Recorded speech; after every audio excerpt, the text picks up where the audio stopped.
Yeah, which were answered by Kavi and Havi, the questions of Narad Muni. When Narad Muni, the questions of Nimi Maharaj, sorry.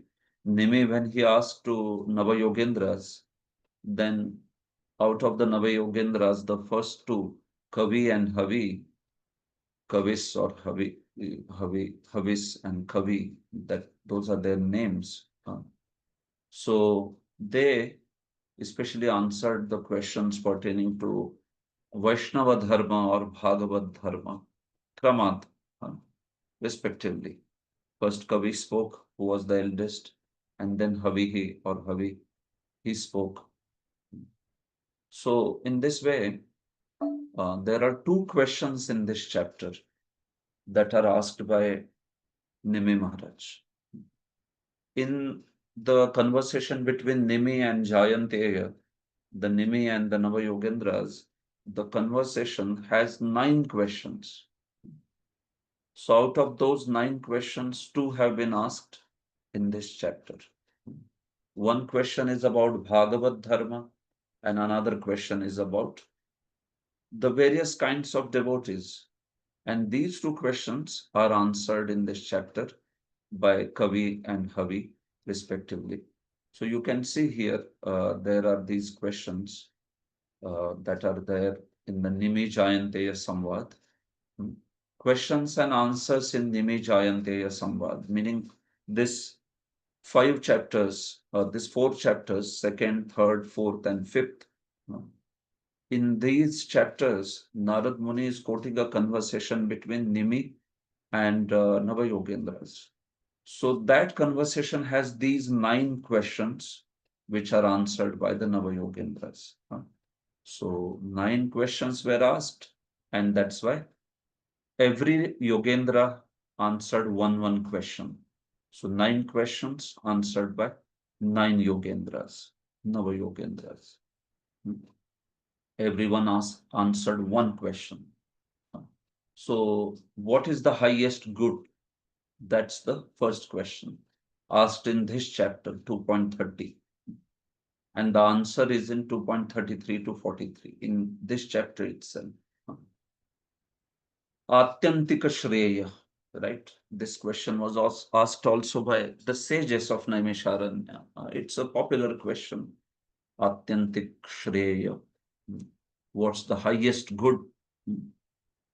Then second question that is asked in this chapter only, same chapter, is what are the religious principles, natural proclivities, svabhava, dharma, behavior, achar, speech, vakya, and outward symptoms, lakshana, of a Bhagavata, a Vaishnava devotee of the Lord. So this question is discussing the 3 kinds of devotees. Uttama Bhakta, Madhyama Bhakta, Prakrita Bhakta, and all that. So that's also a very wonderful discussion, which is in the same chapter 2.45 to 55, is the answer to this question by Maharaj Nimi. So Kavi answers the first question, and then Havi, he answers the second question. Then further question, they are there in the next chapters. Third question you can see is what is the external energy of Vishnu, the Supreme Lord? So this is a question about Maya, and that's there in the third chapter. It's answered in the third chapter itself. How can one become dissociated from this Maya? Liberation from material energy. So that's answered in the third chapter. What is the true identity of Brahman? So that's another question. What are the three types of karma? Namely, karma based on the enjoyments of the fruits of work, karma offered to the Supreme Lord, and Naishkar. So all these questions are in the third chapter. So you can see 2 questions in the second chapter, then 4 questions in the third chapter, and then 1 question in the fourth chapter. What are the various pastimes of various incarnations of Lord? So that's in fourth chapter. And then last one, fifth chapter in this conversation, it has 2 more questions. What is the aim or destination of one who is against the Supreme Lord and devoid of bhakti? In other words, a non-devotee. So what is his mentality, aim, destination? What are the respective colors, forms, and names of the four Yugavataras, the four incarnations of the Supreme Lord who appear in the four ages? And what is the process of worshipping each of them? That's the last question.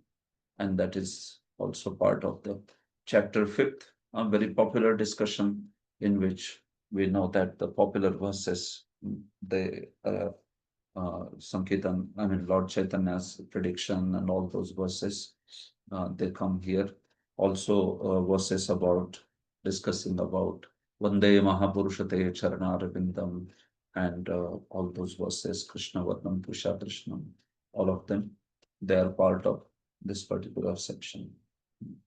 So in this way, there will be 9 questions discussed in this Vasudev Narada Samvad, out of which 2 questions will be discussed in this particular chapter. So let's see this now. Chapter sections you can see. 1 to 9 in this chapter, first 9 verses discuss Narada's arrival and Vasudeva's inquiry. Then from 10 to 23, Narad begins to speak about Navayogendras. Vasudeva inquires, so in order to answer, Narad Muni begins to speak about the history of Navayogendras and then especially this conversation. 24 to 29, the arrival and welcoming of Navayogendras in King Nimi's palace. Then 30 and 31 are those 2 verses which give the inquiries that Maharaj Nimi makes. Inquiries about Atyantika Kshema and inquiry about the various types of devotees. So then there are answers by Kavi.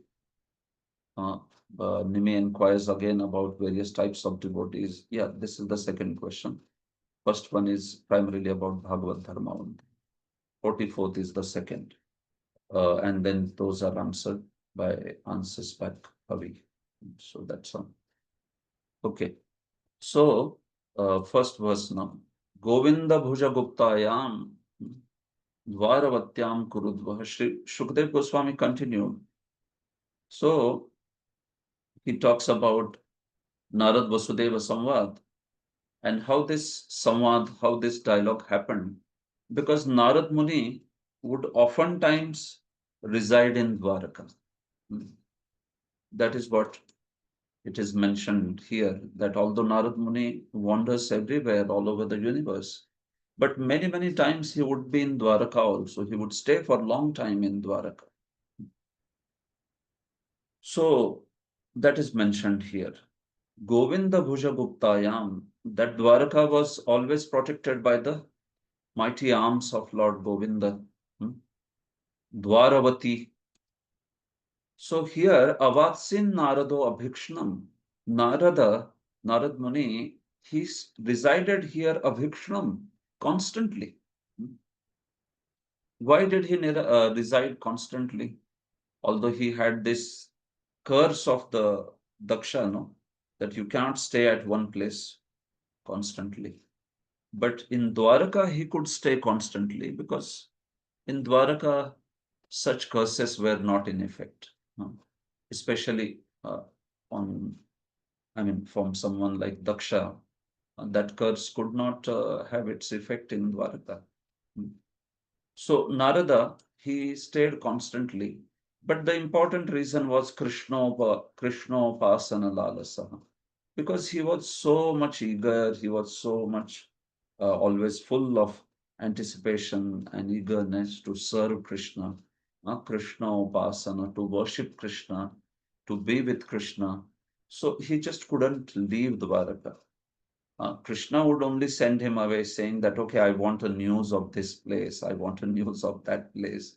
So Narad Muni, you travel everywhere, no? So please bring me news of this place. What's happening? So in that way, Krishna would push sometimes Narad away from Dwaraka, saying that I want some news, Loka Varta. But then Narad Muni would bring that and then again he would come back and continue to be with Krishna, not being able to leave such a wonderful magnetic association of Sri Krishna. So that is what is mentioned over here. Sridhar Swami says, Abhikshnam prasthapitopi punah punavasiti artha. Prasthapita, although he was sent away, although Narad was sent away by the Lord, okay, go now here. I want some news from there. Just see what's happening there, like that. So prasthapita, although he was sent away uh, by Lord to many places, he would come back to Dwarka again and again to stay there constantly. So there is an objection.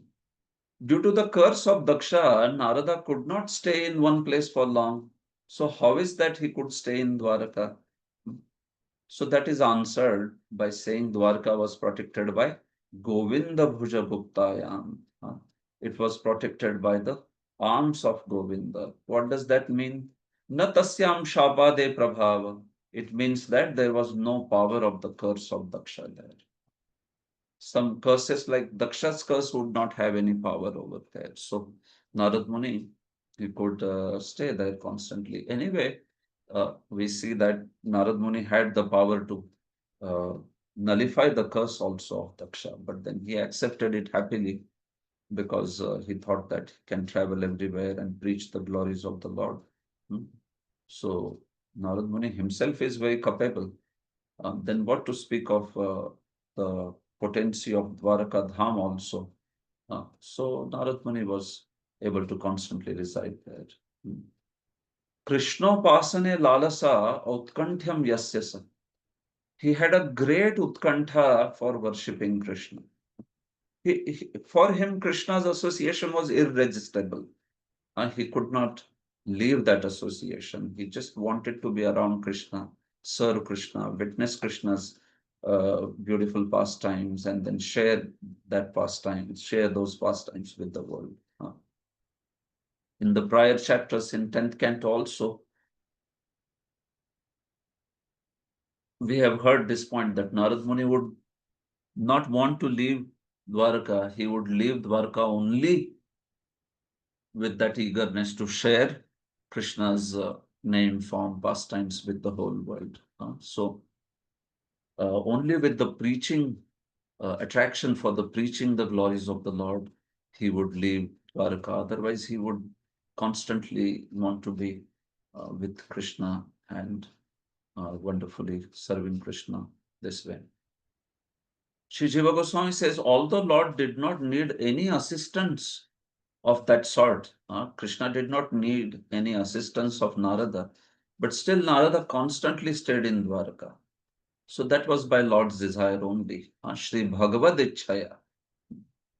This was also again the desire of the Lord because uh, Krishna also enjoys in his association of his devotees. Narad Muni is such a wonderful devotee, arranging or becoming instrument in so many pastimes of Krishna and his beloved devotees. Right? So this is how Lord would send Narada in various places in order to know about the condition of the world. Loka vritta jidnyasadi leelaya. Loka vritta jidnyasa, what's happening in the material world? Krishna, as a ruler, he would want to know those things. So he would send Narad Muni again and again to various places, but Narad Muni come back again and again. He had an intense greed to be situated near Krishna. Krishna pasana lalasaha. Jiva Goswami gives a different meaning. He says that Krishnopasana, upasanam, worship would be the regular meaning, but he gives a different meaning. He says upa means samipe, asane means sthito, meaning he would always want to be around Krishna, of course, with a service attitude, not that he's just trying to be around Krishna to enjoy Krishna's pastimes with a just desire to enjoy association of Krishna, not like that, with a service attitude only, no doubt. But the point is, yes, he had this intense greed to be situated near Krishna, Samipe, He had that desire always to witness Krishna's pastimes and be with Krishna. So that's Krishnopasana Lalasana.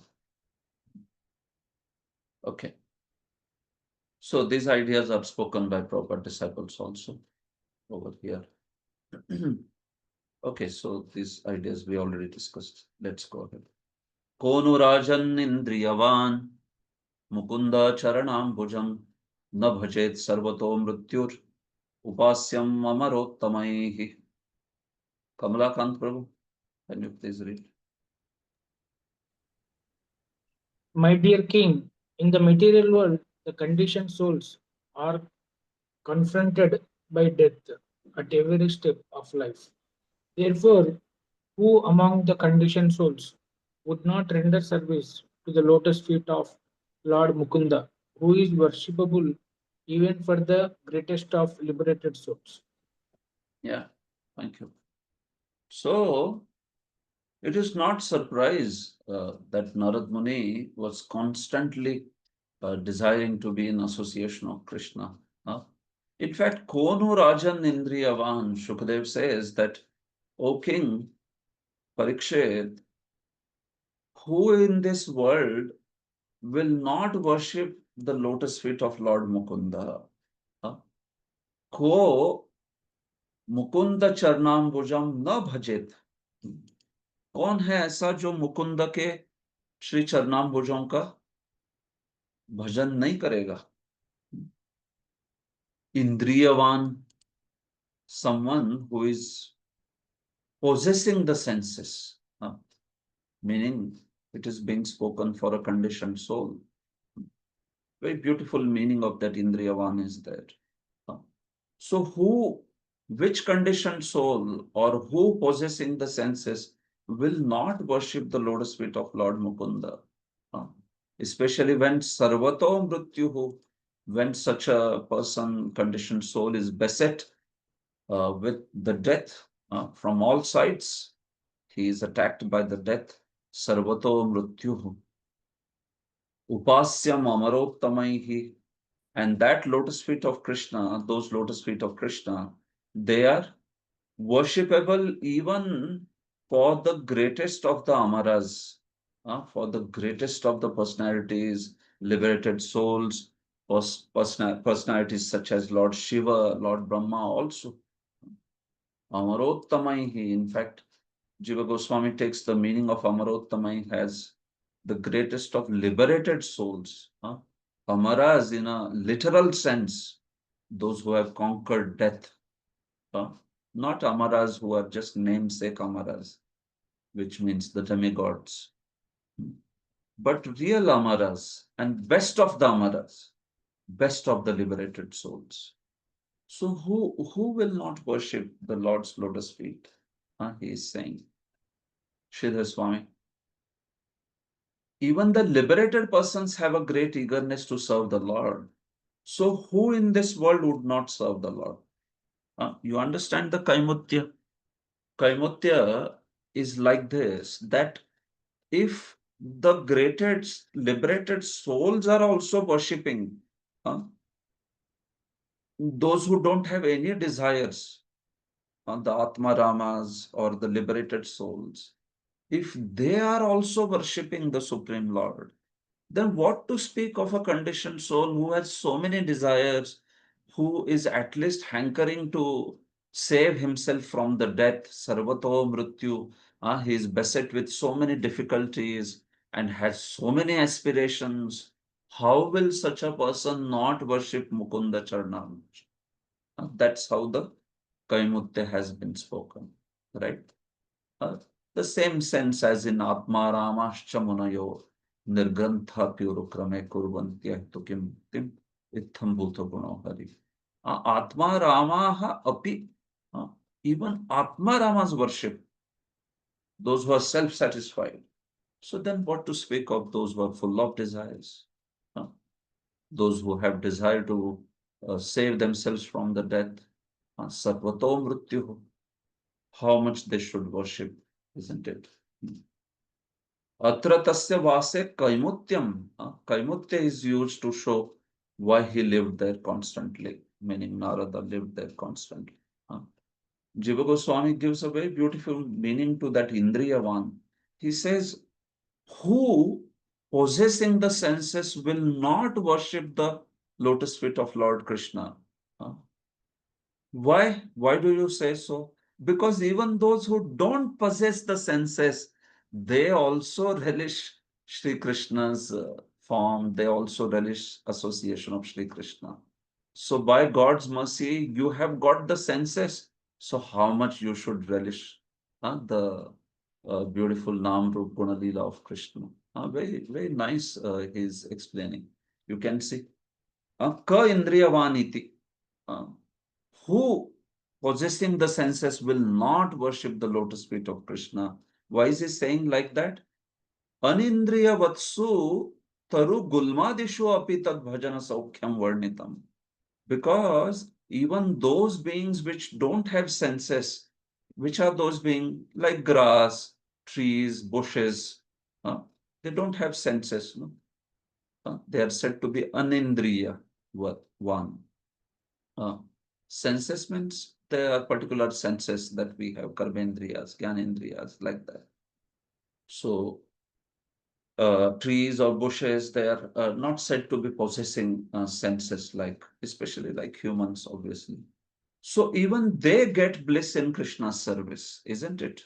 We hear descriptions how wherever Krishna walks, or what to speak of in Vrindavan, the trees bend down and they want to serve him, they want to offer the fruits, all the grasses, bushes, trees, mountains, everyone enjoys, gets so much of bliss in Krishna's service. So, what to speak of someone who has indriyas? By saying that we have indriya, what is indicated is so these indriyas, senses have the capacity. The eyes can see the beautiful form of Krishna. The ears can hear the beautiful glory of Krishna. The nose can smell the flowers or tulasi leaves that are offered at the lotus feet of Krishna. The tongue can taste, the tongue can chant the holy names. So if one has these senses, how will one not worship the Supreme Lord? That kind of uh, very beautiful meaning that has been given by Shilajiv Goswami. How will one possessing the senses not worship the Lord? Thus, everyone is qualified to worship the Lord naturally, this way. Swabhavata eva tad yogyam. This way, you just possess indriyas, you possess senses that makes you qualified to worship the Supreme Lord. You don't need any other greater qualification. Meaning, basically, bhakti is for everyone in that sense. Every human being is qualified for practicing this bhakti like that. Vicharataha sarvato mrityurva. And if you do vichara, if you do philosophical analysis, then you understand that in this world, the living being is constantly thwarted by the death. Uh, so, who can help one cross over this ocean of birth and death? Only the Supreme Lord. So, that's why, with that philosophical sense, also, one should worship the Supreme Lord, right? Even Bhagavatam also, second canto, talks about smartavya, kititavya, yadi achitam abhayam, right? One who is desiring fearlessness, that sort of mentality is there in the Vaidhi Bhakti, where one wants to conquer birth and death by taking the shelter of the Supreme Lord. So that's why for such person also, Hari, Shotavya, Ketitavya, Smartavya, all that, that's Hari. So that angle is also spoken here. So does this mean that only ordinary persons worship the Lord? You are talking about Indriyavan. Does this mean that? No. The last line says, he is worshipped by even the liberated persons. Upasyam amarottamaihi. Uh, The best of the liberated souls also worship him. Even Lord Shiva worships Lord Brahma or Kumaras, such personalities also worship that Supreme Lord. So, what to speak of anyone else? Hmm. Thus, all the three categories, that is ordinary, the desirers of liberation, and the liberated person, accept him as the object of service. So, how will the king of all great devotees, Narada, not serve him constantly? Huh? Isn't it? Vishayi, Mumukshu, Mukta. The Vishayi, meaning the ordinary people, materialists, should also worship the Lord. The Mumukshus obviously worship the Lord, and the Muktas also worship the Lord. Hmm? Right? Similar kind of discussion is there in that verse also. Nivrutta Tarshaya Rupagiyamana Vaushadhat Shrotra Manobhirama. And there also Jiva Goswami or Acharyas say that four kinds of people worship Krishna. Hmm? Four kinds of people will not get satiated. Puman virajyeta. They will not get satiated. The liberated souls, they don't get satiated by Lord's glories. Then the mumukshus, desirers of mukti. Bhakti ichus, those who desire bhakti. And finally, bhukti ichus, even the materialists. So, all these four categories may relish Krishna Katha at different level. But yes, Krishna Katha is attractive for everyone, even for a materialist person. But he may enjoy only as some very nice, enjoyable subject matter. Shrotra Manobhiramat. So Shrotra Manobhiramat is spoken for materialist actually in that verse. 10:1-4. That's the verse I am speaking. Nivrutta Tarsher Upagiyamana. So, for a materialist, he may just enjoy the subject matter. Oh, wonderful. There is heroism, there is emotions, there is romance. Everything is there in Lord's pastime. And he may just enjoy it. Shrotra Manobhirama. But for those who are mumukshus, meaning desirers of mukti, and bhakti ichus, meaning those who are desirers of bhakti, for them, the Krishna Katha acts as bhavaushadhat. It acts as the medicine. It will purify them. It will purify their heart. So that bhavaushadhat effect is for these two categories. And as far as the muktas are concerned, for them what? For them, upagiyamanat.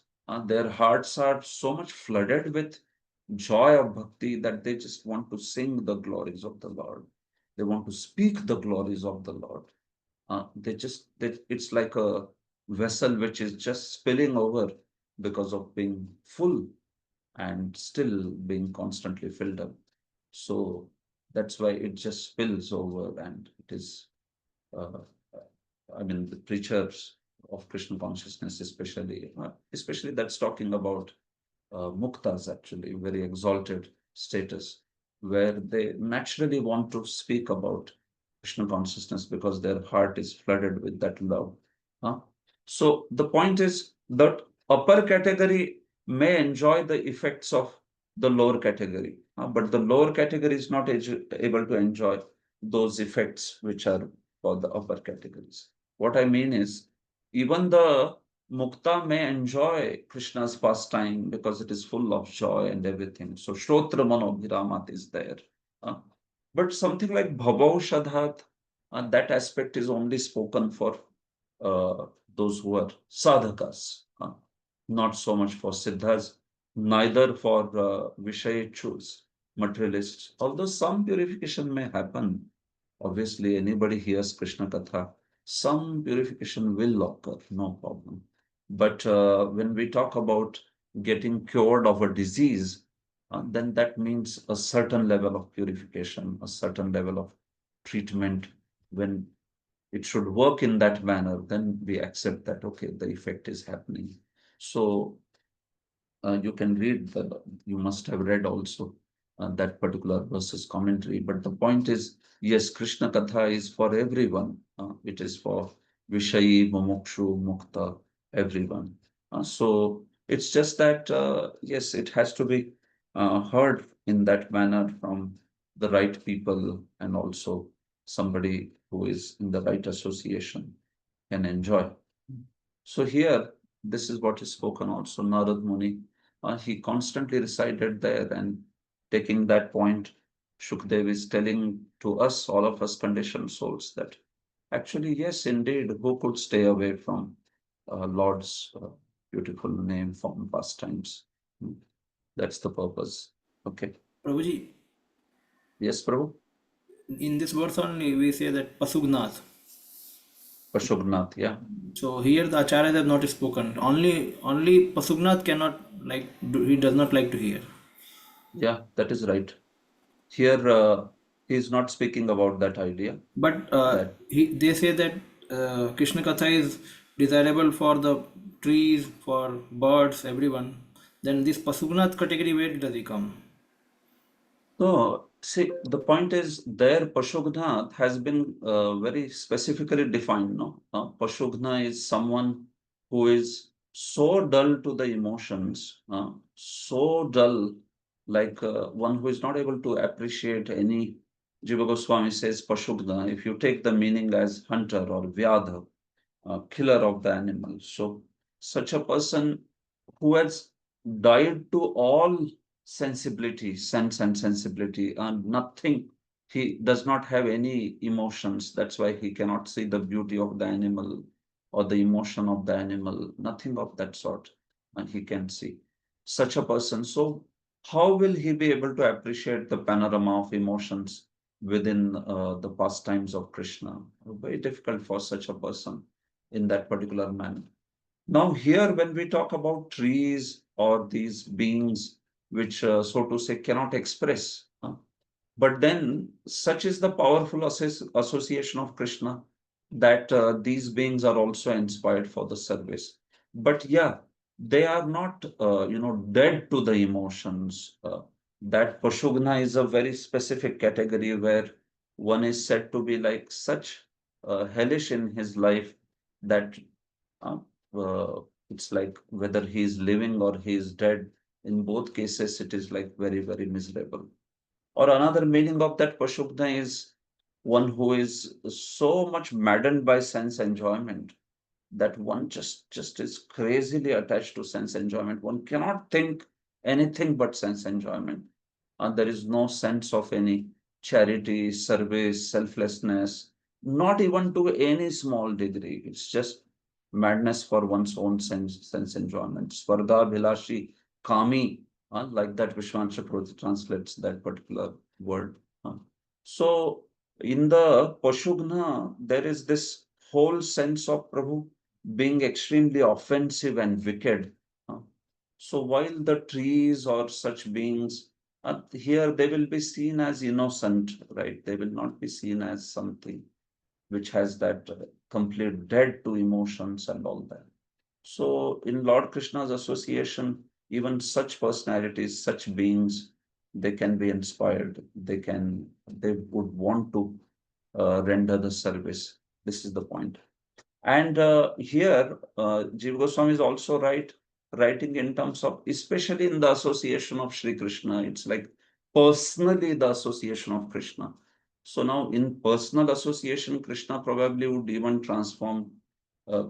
transform even the hunters or anyone for that matter, even the demons become attracted to his pastimes. There, the verse 10:14 is speaking more from the Krishna Katha aspect. Who will be not interested in Krishna Katha? Here it is talking about Krishna's own personal association. So who can give up in that manner? So there is some distinction also, because Krishna, when he is there personally, so he can obviously do wondrous things, right? He can change even the demon's heart also. Now that same effect can happen by Krishna Katha, but still Krishna's personal presence is many places is considered to be higher, certainly, because Krishna can bring in any kind of effect. Uh, that's his omnipotence. Okay, you are getting this? Yes, Prabhuji. Last point which we added, that clarified, because I was further going to ask question about that preaching, that only. Yeah. Mhm. Preaching, many people who do not listen, because Krishna Katha is, or at least the knowledge about Atma Tattvam, it is spreading everywhere, but Yeah. people do not take to it. So then it is not attractive to them. So they are Yeah, attracted. so correct. So that's how, no, bro. The point is also that in Kali Yuga, that sort of uh, quality of people's life, where that Pashugna kind of quality, that's very rampant, no? So absolutely zero interest in Krishna Katha. That shows that kind of nature, and which is going to be more and more prominent in Kali Yuga. It is true. At least till the time one does not have knowledge, we may not judge someone. But suppose, in spite of giving the knowledge and the opportunity to hear Krishna Katha, then in spite of that, if someone is completely disinterested, so the Shastra is sort of critiquing that person also. Some we understand various factors are there. Sometimes you need a certain mercy in a person's life. Someone may not be fortunate by his prior practice of bhakti or like that. So they may need some more agyat sukruti, and then they will take up. But verses like this, they also indicate this aspect of how unfortunate it is if we don't have interest in Krishna Katha. So that is also the indicator over there. Okay. Yes, Prabhuji. Yeah. So you can see purport. Generally, the conditioned souls use the senses, indriyavan, that is being explained in the purport. Generally, the conditioned souls use the senses in a false attempt to exploit the material nature. And then that's how they just meet misery, using the senses falsely. They cannot be happy. In the third canto of Srimad Bhagavatam, Lord Kapila describes very clearly that in spite of exhausting work a man performs throughout his life, his family is ultimately dissatisfied. See, the life of a conditioned soul in the material world, isn't it? In spite of all his efforts, we see that a materialist is not able to satisfy his family. And when the exhausted father reaches old age, the irritated family members look upon him just as farmers look upon an old and useless ox. Isn't it? Even Shankaracharya says that. Uh, what is that? Paschat jivati gehe, vartam na pruchhati kopi gehe. Paschat jivati dehe. In Bhaja Govindam, he says that also, that the person, he spends his entire life earning for family, but then when he becomes old, nobody asks anything about him. It's like an old ox, useless ox. So just as a farmer may see old and useless oxen, uh, similarly family members see that, oh, this person is useless. Sometimes the sons dream of receiving their father's money as an inheritance and secretly wish for him to die. Yeah, this is a harsh reality of the material world, isn't it? Even the sons who are receiving everything only by father's mercy, they have not worked hard. Father has worked hard, but they wish secretly that the father dies and then we get all the inheritance. They are waiting for him to die. Yeah. This is the material world story. So although he has used his senses in trying to satisfy his family members, but we see that it never happens. Nowadays, people strongly resent the trouble of caring for elderly parents and therefore send them to an institution where they die lonely and neglected after a life of hard work for their so-called loved ones. This is such a thing actually, especially here in Vrindavan also. So many parents left by their children. Uh, some of them, yeah, they do have desire to leave their body in Vrindavan, but so many of them come because their children don't want them. Even in Vrindavan, here we see that so many of those people come. And then when they come here, we don't see much interest in spiritual life.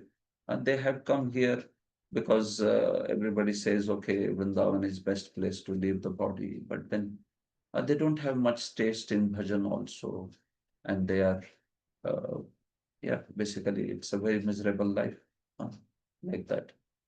One doctor in England is seriously proposing euthanasia for elderly persons who are no longer protective.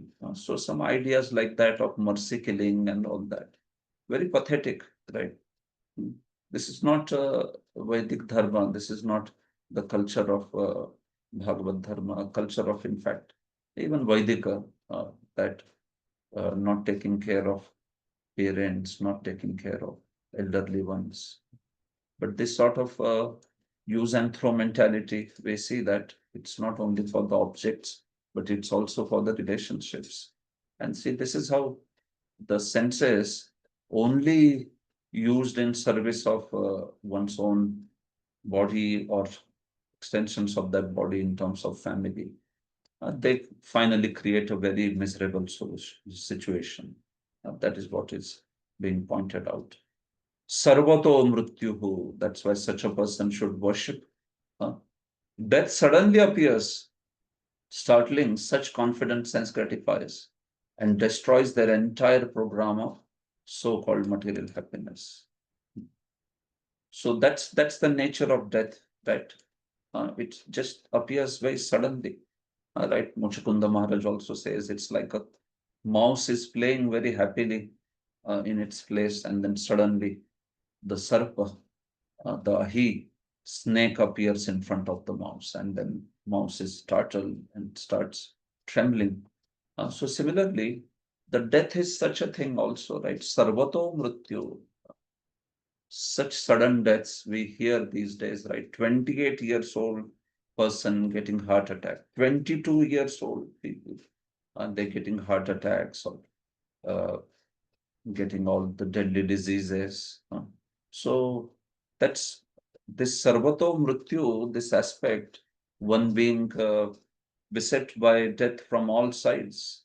It's all the more so much true in Kali Yuga, isn't it? Where we see that there is absolutely no rule of who will die first, right?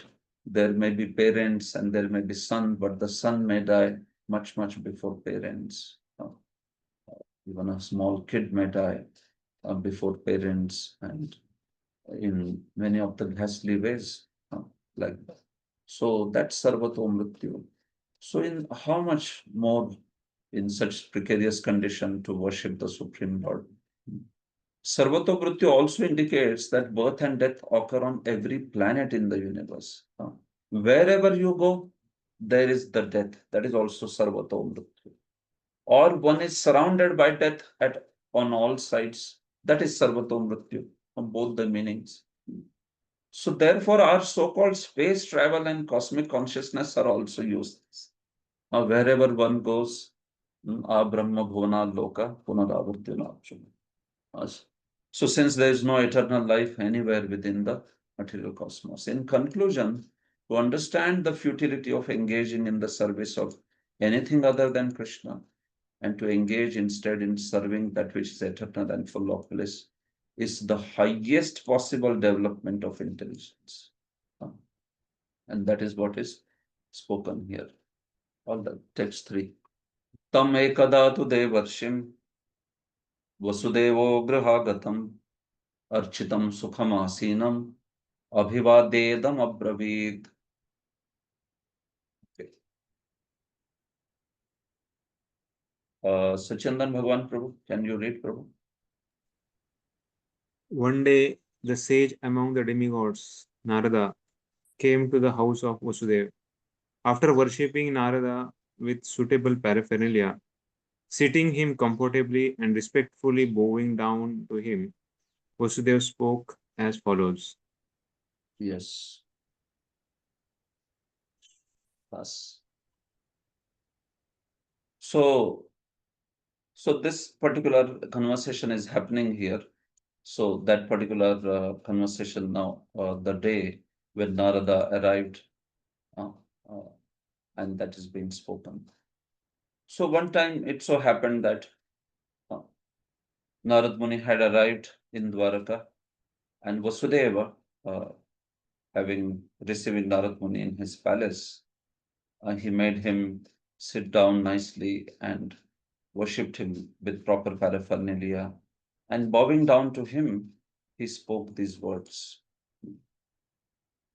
Vamshidhar says here that Grihagatattvena architamapi prashnangataya punarabhivadanam itya.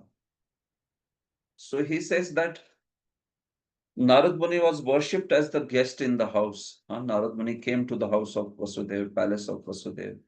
So he was worshipped as the guest, and then he was worshipped with all the paraphernalia. And when he was seated comfortably, then Vasudev bowed down to him as an etiquette to be followed before asking the question. So although he was worshipped already properly, at that time he had offered his obeisances and everything. But now, before asking a question, there is abhivadanam also. So Vamshidhar is speaking about an etiquette here. He says prashnangataya punarabhivadanam. प्रश्न के अंग के रूप में फिर से अभिवादन किया जा रहा है. That is the point. So prashnangataya punarabhivadanam. So it's a nice etiquette, right? We see that even in our temple, this gets followed very much, that devotees, before they ask, then they usually bow down, or they greet Hare Krishna, and they thank, and then they ask the question. So it's not like we just barge in asking a question. No, there should be prashnangataya abhivadanam before asking the question. One follows the etiquette of bowing our head, at least, like we may fold the hand and we bow down the head and do that abhivadanam before asking a question. So that is being pointed out by Vamshidhar in the commentary to this verse. Text 4. Shri Vasudeva Vacha Bhagavan Bhavato Yatra Swastaye Sarvadehinam Kripananam Yatha Pitror Uttama Shloka Vatmanam. Okay, Praveen Prabhu, you want to read the translation, Prabhu? Yes. Sri Vasudev said, Yeah. My Lord, your Okay, visit, okay. like that of the father to his children, is for the benefit of all living beings. You specially help the most wretched among them, as well as those who are advanced on the path towards the Supreme Lord Uttama Shloka. Okay, it was quite noisy. All right. Shri Vasudeva Uvacha Bhagavan Bhavato Yatra Swastaye Sarvadehina. So Vasudev became very, very jubilant, very happy to receive Narada Muni in his palace. And then he appreciated, he glorified Narad Muni's arrival, Narad Muni's mercy in coming to his place. So he's saying, Oh Bhagavan, Bhavato Yatra, your arrival here, your coming here is Swastaye Sarvadehinam. It is for auspiciousness, for welfare, benefit of all the living beings. Kripananam Yatha Pitror, just like we see that even the parents, when they visit the children, it is for their welfare only, no auspiciousness only. Genuine parents visiting their children, it's always for welfare. Uttama shloka vartmanam. So you are also in that way on the path towards Uttama shloka. All of you are basically the pure devotees, worshippers of the Supreme Lord. So your arrival here is exactly like parents' arrival, the benefactor parents, they arrive for their children. So it is for welfare of everyone. Jiva Goswami here says, Sarvadehina. The arrival of Narad Muni is for the benefit of Sarvadehinam, for all the living beings, for the benefit of everyone. So Sarvadehinam means for the benefit of ordinary persons. Kripanana means for the benefit of most fallen. And Uttama Shloka Vartmana means for the benefit of most exalted. So Jiva Goswami says, arrival of personalities like Narad Muni, it is beneficial for three categories of people. It is beneficial for ordinary persons. It is beneficial for the most fallen. सर्व निकृष्टा नाम, सबसे निकृष्ट लोगों के लिए भी वो useful है. You see, साधारण लोगों के लिए, सर्व निकृष्ट लोगों के लिए और सर्व उत्कृष्ट लोगों के लिए. So for all three categories, Jiva Goswami says these words signify that a pure devotee's arrival is good for everyone. Even those who are best of the beings, when they get the association of pure devotees, it is for their benefit also. It is for, they can basically bestow benefit on even the most exalted people, because what they can offer is the most exalted thing. And obviously, most fallen, they can be delivered. And those who are ordinary, they can also be delivered by the pure devotees. Because what they have to offer, it is actually a great jewel for everyone. Whether one is most fallen or one may be very glorified in the world, or one may be already a devotee. So if he has the association of such exalted devotees like Narada, so that will become cause of even further greater joy in bhakti. So for Uttama Shloka Vartmanam, for Kripananam, for Sarvadehinam, for all these three categories of people, arrival of personalities like Narad Muni is most auspicious. Your arrival is beneficial for all these categories of people. Just as the visit of parents is for the benefit of these three kinds of sons. Just like parents, if the very munificent parents, if they visit, so some children may be very obedient, so it is beneficial for them also. Some children may be extremely disobedient, so it is beneficial for them also. And some are like, okay, mixed. They are sometimes obedient, sometimes not very much obedient. But for everyone, because they come with a desire to benefit only, they have something by which they can benefit everyone. So like that, he is saying, you have come here to me, and although I am basically like out of humility, he considered himself to be like a fallen person.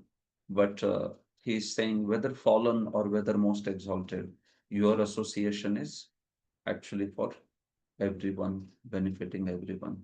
In this way, Narada's affection for all the living entities is shown here. Vishwanath Chakravarti says that this shows Sarva Bhuta Vatsalyam. Personalities like Narad Muni, they are Vatsala, they are very merciful to everyone, isn't it? Surudah Sarvadehinam, Sarva Bhuta Hite Rata. So like that, these personalities are there. So he is appreciating this in the verse, in the text 4, 5, and 6. He will appreciate Narada's arrival. Kripananam refers to most wretched persons, while Uttam Shlokavatanam refers to the most fortunate. So in this way, we saw this in the commentary, right? The word Bhagavad Rupasya indicates Narad Muni is an expansion of the Supreme Lord, and that his activities therefore bring immense benefit to all living. He is practically like Bhagavan. By mercy of Bhagavan, he can bestow the favors on the living entities like Bhagavan. So, Bhagavad Rupasya. Bhaktisiddhanta Saraswati has defined the word Kripana from that famous episode, Brihadaranyaka Upanishad, Etadaksharam Gargi Avidvasmal Lokan Praitisa Kripana. One who leaves this world without learning about the infallible Supreme is a Kripana. So that's a Kripana, one who wastes his life without realizing devotional service this way. So especially for them, the association of devotees like Narad Muni can act as a Great, great blessing. This verse states that Narad Muni is so empowered in the devotional service of Krishna, then he can lift even miserly rascals out of their illusion, just as a kind father goes to his child and wakes him from a distressing nightmare. So it's a nice expansion that the proper disciples are giving, that sometimes a child is seeing a very terrible nightmare, and then the child is just sweating and panting, and it's such a very fearsome situation, all because of being in that nightmare. Duswapna, he's seeing some terrible sight in the dream. So then the merciful parents, they see that the child is suffering, and then they wake him up. And then the child gets up and sees that, oh, there is nothing of that sort. Maybe whatever, some ghost or some ferocious animal or something chasing him. So similarly, the condition of living entities in the material world, all of us is like that. And that's why personalities like Guru or Narad Muni, Prabhupada, so they have been compared like those merciful parents who wake us up from that nightmare. So that's why Kripananam Yatha Pitror, parents compared to the mother and father, that kind of comparison Vasudeva is doing. So he continues Narada's glorification for 2 more verses. Bhutanam deva charitam dukkhaya cha sukhaya cha sukhaye vahi sadhunam dvadrisham achyutatmanam. Okay. Vanmali Govind Prabhu, can you read? Yes, Prabhuji. The activities of demigods lead to both misery and happiness for living beings, but the activities of great saints like you, who have accepted the infallible Lord as their very soul, result only in the happiness of all beings. Yes, Prabhu, thank you. Thank you. Bhutanam deva charitam. So arrival of personalities like Narad Muni, can it be compared to the Devatas? Devatas are also said to be bestowing auspiciousness on everyone. So Vasudeva says, no, they cannot be compared even to the Devatas. They are greater than the Devatas also. They cannot be compared to Devatas. Bhutanam deva charitam dukkhaya cha sukhaya cha. If you see the character of the Devatas, the activities of the Devatas, sometimes they will bestow dukkha also. Sometimes they will bestow sukha. Devatas can be bestowing happiness or distress also, isn't it? That's the Devatas, right? Sometimes Devatas may bestow all the needs, properly. But then sometimes because of those same Devatas, there may be famines, or there may be ativrishti, or there may be anavrishti, there are excess rains, or there are no rains, or like that. It's possible. Of course, usually speaking, they follow the karma only. Whatever is karma, they become the instruments of avoiding what's there in one's karma. But sometimes the devatas, they can also become upset. They can also disturb the living entities, isn't it? It's possible. Devatas can also disturb also. We see that personalities like Indra or Varuna or like that, if they get angry, or if they, because of any other reasons, sometimes because of some competition, some complexities. So it may be possible that they may trouble also the living entities. Sukhaye vahi sadhunam dvadrisham achyutatmanam. But devotees like yourself, who have accepted Lord Achyuta, Lord Krishna as their life and soul, you are sukhaye vahi. You are only for the happiness or bliss, happiness, welfare of the living entities. So sadhus and devatas are being compared. देवचरितम साधु चरितम. तो देव चरित तो दुख और सुख के लिए हो सकता है, लेकिन साधु चरित तो केवल सुख के लिए. Sadhus, they don't ever desire some misery for anyone or want to inflict some misery on anyone. So that's why sadhus are even greater than the demigods. That's the point. So, yeah. Deverapi mahatam upamanam anuchitam ityaha. Sridhar Swami says, well, so then personalities like Narad Muni, can their arrival be compared to the arrival of devatas or like that? Because devatas are glorified many times as they they are those ones who are always thinking about welfare of everyone. So he says, Sridhar Swami says, it is improper to compare the great devotees even to the devas. The great devotees, mahats like Narad Muni, they cannot be compared even to the devatas, devas or devatas. Devata is a feminine, deva is a masculine. So, Devanam Charitam Ativrishtiyadina. This is because it is seen that devas sometimes cause distress to the living beings by giving too much rain, etc. It's possible that the devatas can give trouble. We discussed about this. So, that's the point. So, here you can see. By the Lord's arrangement, material prosperity depends upon the satisfaction of the demigods. If the demigods are dissatisfied due to the non-performance or improper performance of sacrifice, they are empowered to impose various types of sufferings upon human beings. So it can happen if the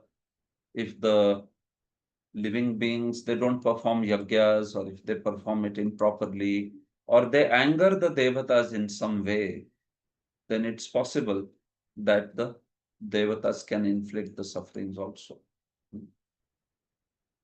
Sunshine is necessary for life, but if there is excessive heat or insufficient rain, we will suffer. And we see that it happens, right? Time to time, all the more in Kali Yuga, all these conditions become very, very strikingly seen. Thus, the demigods bestow either happiness or suffering upon human beings in accordance with the performance of sacrifice. But as far as sadhu is considered, a sadhu is described above as a devotee of the Lord. His concern, therefore, is to enlighten people in devotional service of the Lord. Sadhu is always worrying about welfare only. Sadhu does not become cause of misery for anyone like that. He is interested in his liberation only. He is interested in welfare only. And he shows compassion no matter how the living entities behave. While engaged in preaching work, he has to meet with so many opposing elements, especially sadhu who is preaching the message of Krishna consciousness. He has to be very tolerant, right? Sometimes people may misunderstand, ill-treat, but then a preacher takes all that trouble and still wants to be good, still wants to bestow welfare upon the people whom he is sharing the knowledge with, like that. So thus the sadhu has the thankless task of impressing upon them the importance of devotional service. Jesus Christ or Haridas Thakur, all these examples are quoted over here. So this is how we see that. This is how we see that the sadhus have been considered to be, in fact, superior even to the devatas, like that. Yeah. Let's go to the next verse.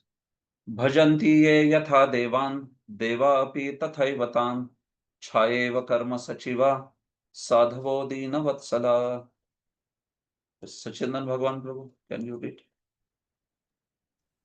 Yes. Those who worship the demigods receive reciprocation from the demigods in a way just corresponding to the offering.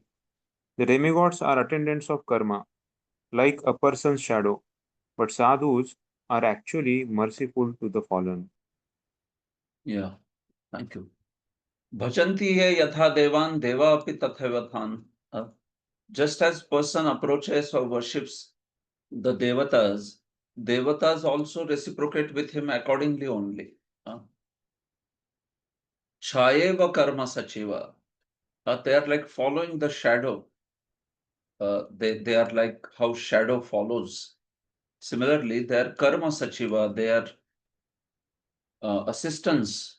They are assistants in avoiding whatever is ordained by the karma. So whatever one has activities one has done by Lord's arrangement, universal management, the devatas, they are instruments in avoiding those karmas, uh, the situations as per those karmas in a conditioned soul's life. But sadhus are dina vatsalaha. As far as sadhus are considered, they are very much dina vatsala. They are very merciful even to the fallen. For devatas, they will see whether the karma is there. If the karma is there, then only they will reward. If it's not there, then they don't have anything to do with you. So they are more or less following the karmic aspect and delivering the results. But sadhu is not like that, right? Sadhu patra na dekh. He will not see whether the person is qualified, he is not qualified. Sadhu would want to do his welfare no matter what. So that's how they have been compared over here. You can see. While bestowing the happiness to the devas, bestow it as per the worship of the worshipper. But the sadhus are not like that. Devatas see whether a particular karma is there in a person's life, or at least in this life, if he has done some anushthan or like that, and they will consider those aspects. What has he done? Whether in this life or in the prior life, has the person done some karma necessary for avoiding? But the sadhus are not like that. The example of a shadow is given. Just as the shadow follows a person, similarly, the demigods follow a person's activities. Demigods follow what sort of karmic situation is there in a person's life, and accordingly they reward. This is why they are considered to be only assistants in offering what is ordained by karma. Karma sachiva, karma sahaya. And they are assistants in avoiding what is ordained by karma. But sadhu is dina vatsala. Sadhu does not see what he has done, what he has not done. Does he have the karma to receive a gift of devotional service, or does he not have? Uh, is there a punya? Is there not?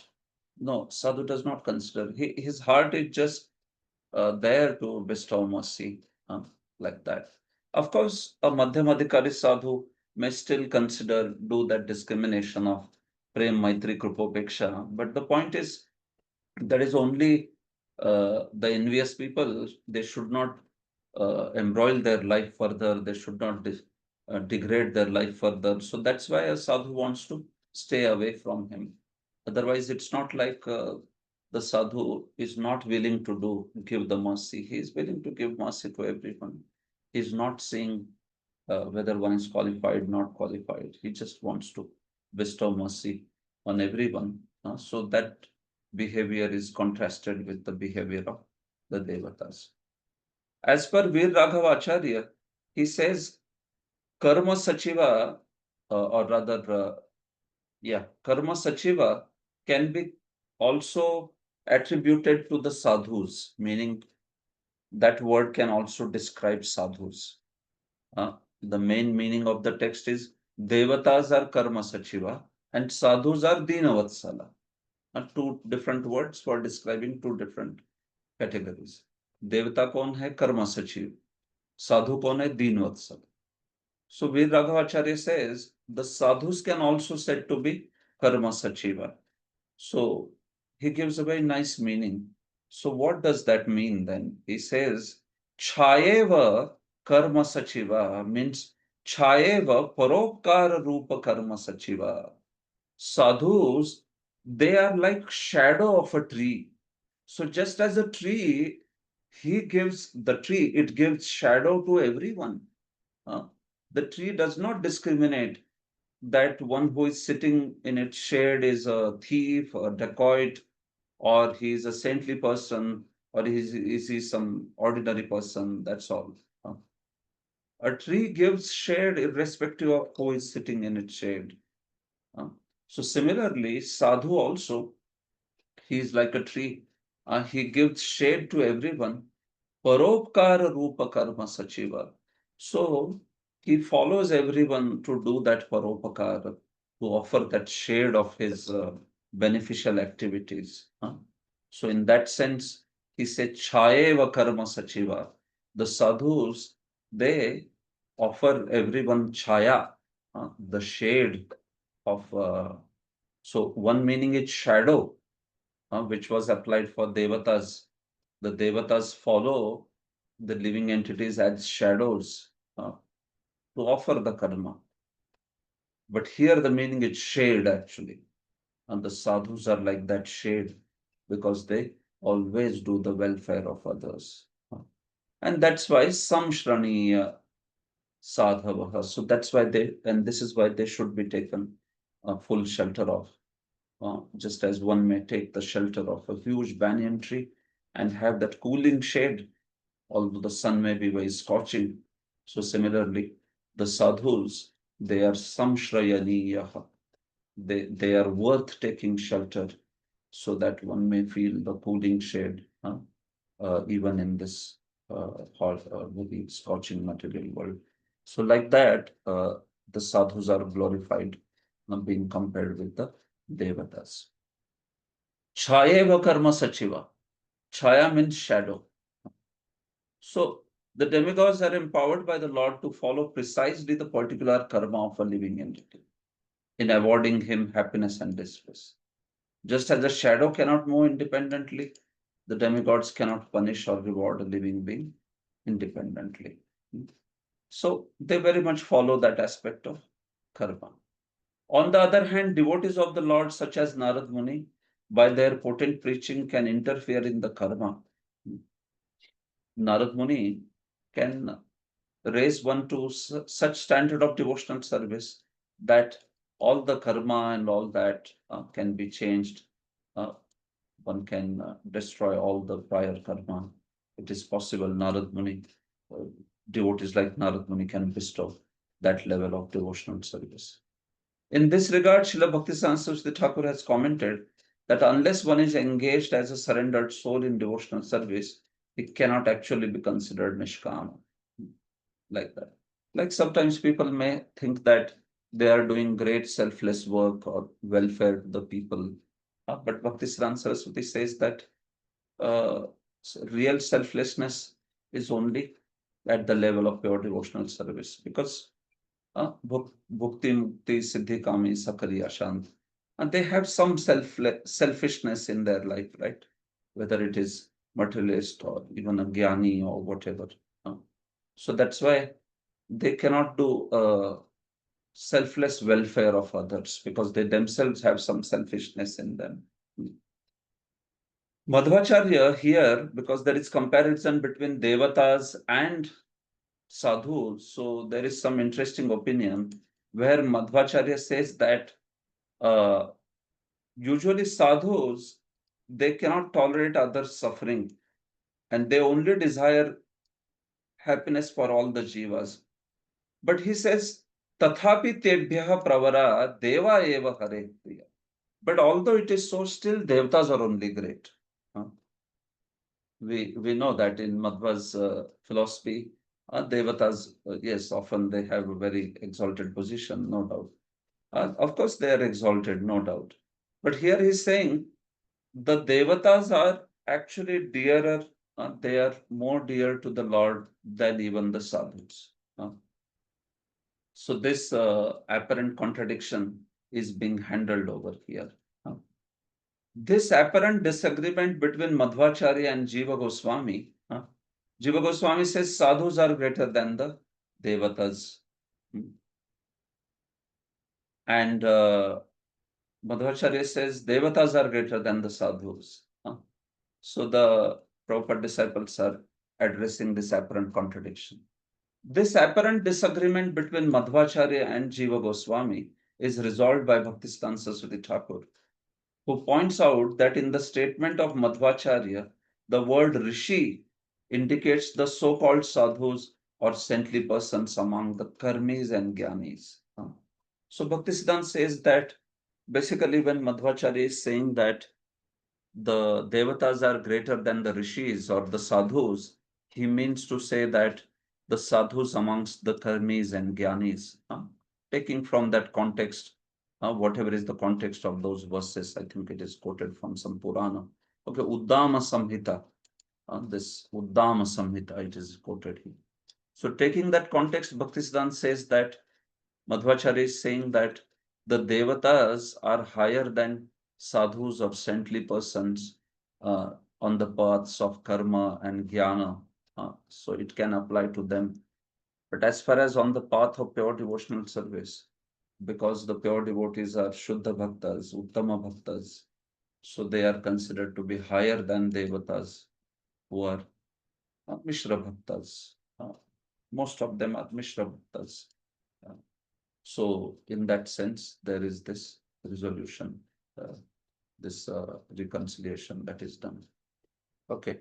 So two more verses and I will stop for Gayatri break. That because this will complete the talk of Vasudeva. Then Narad Muni will speak. Brahmans tathapi pruchhamo dharman bhagavatanstava yan shrutva shraddhaya martyo muchyate sarvato bhayat. Okay. Who wants to read? Arjuneshwar Prabhu, you can read. Yes, Prabhuji. O Brahmana, although I am satisfied simply by seeing you, I still wish to inquire about those duties which give pleasure to the Supreme Personality of Godhead. Any mortal who faithfully hears about them is freed from all kinds of fear. Yeah. So in this way, Brahmans tathapi pruchhamo.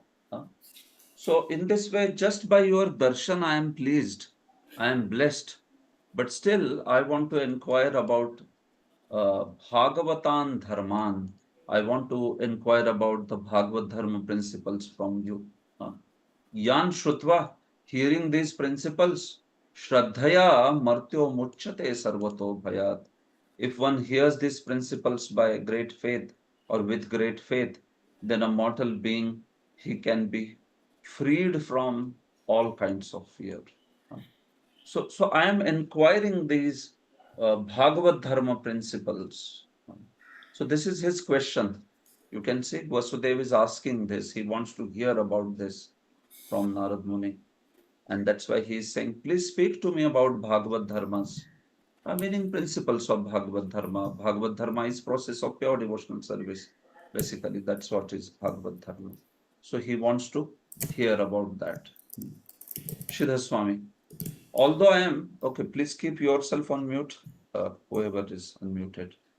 Although I am completely blessed by your arrival itself, I still wish to inquire. So that's the sense of that tathapi.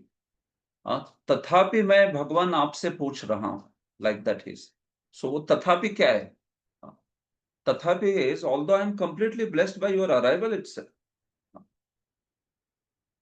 I still wish to inquire.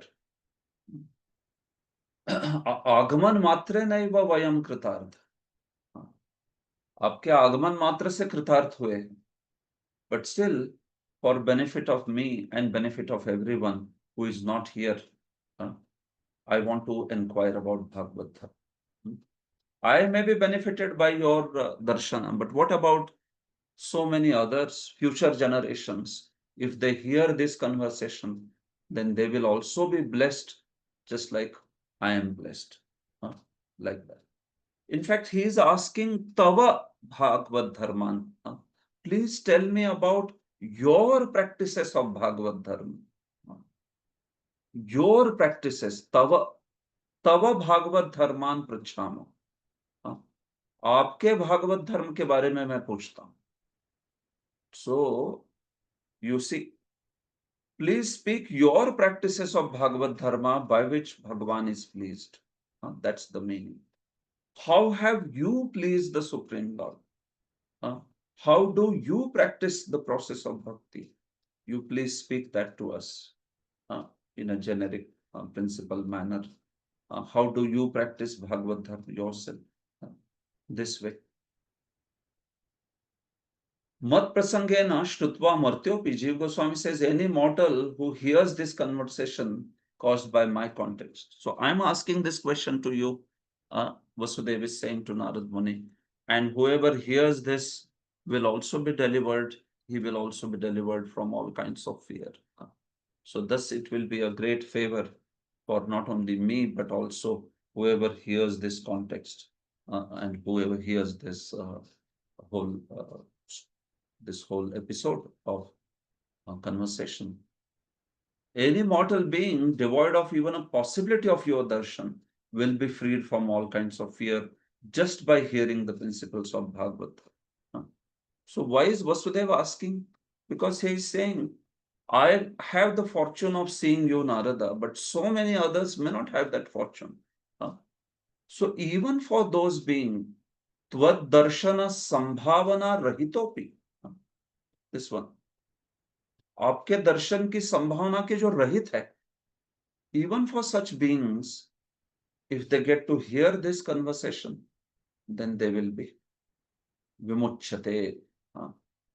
They will be able to get freedom from all the fears and achieve the lotus feet of Krishna. So that's what. In fact, just by hearing, they will become fearless. What to speak of the Acharya? Shrutvapi kimuta Acharya. अगर वो सुन भी ले तो भी there is so much freedom from fear. What to speak of they implement it in their life. Acharya means those who acharana, those who do acharana. So such are these Bhagavad principles. They are so wonderful. Just by hearing, one will develop so much of faith in the protection of the Lord, and then thus one will become fearless. What to speak of one implements, practices, and realizes that particular path, then one will be so much gloriously situated. So that's why please speak this Bhagavad Dharma principles for everyone's benefit.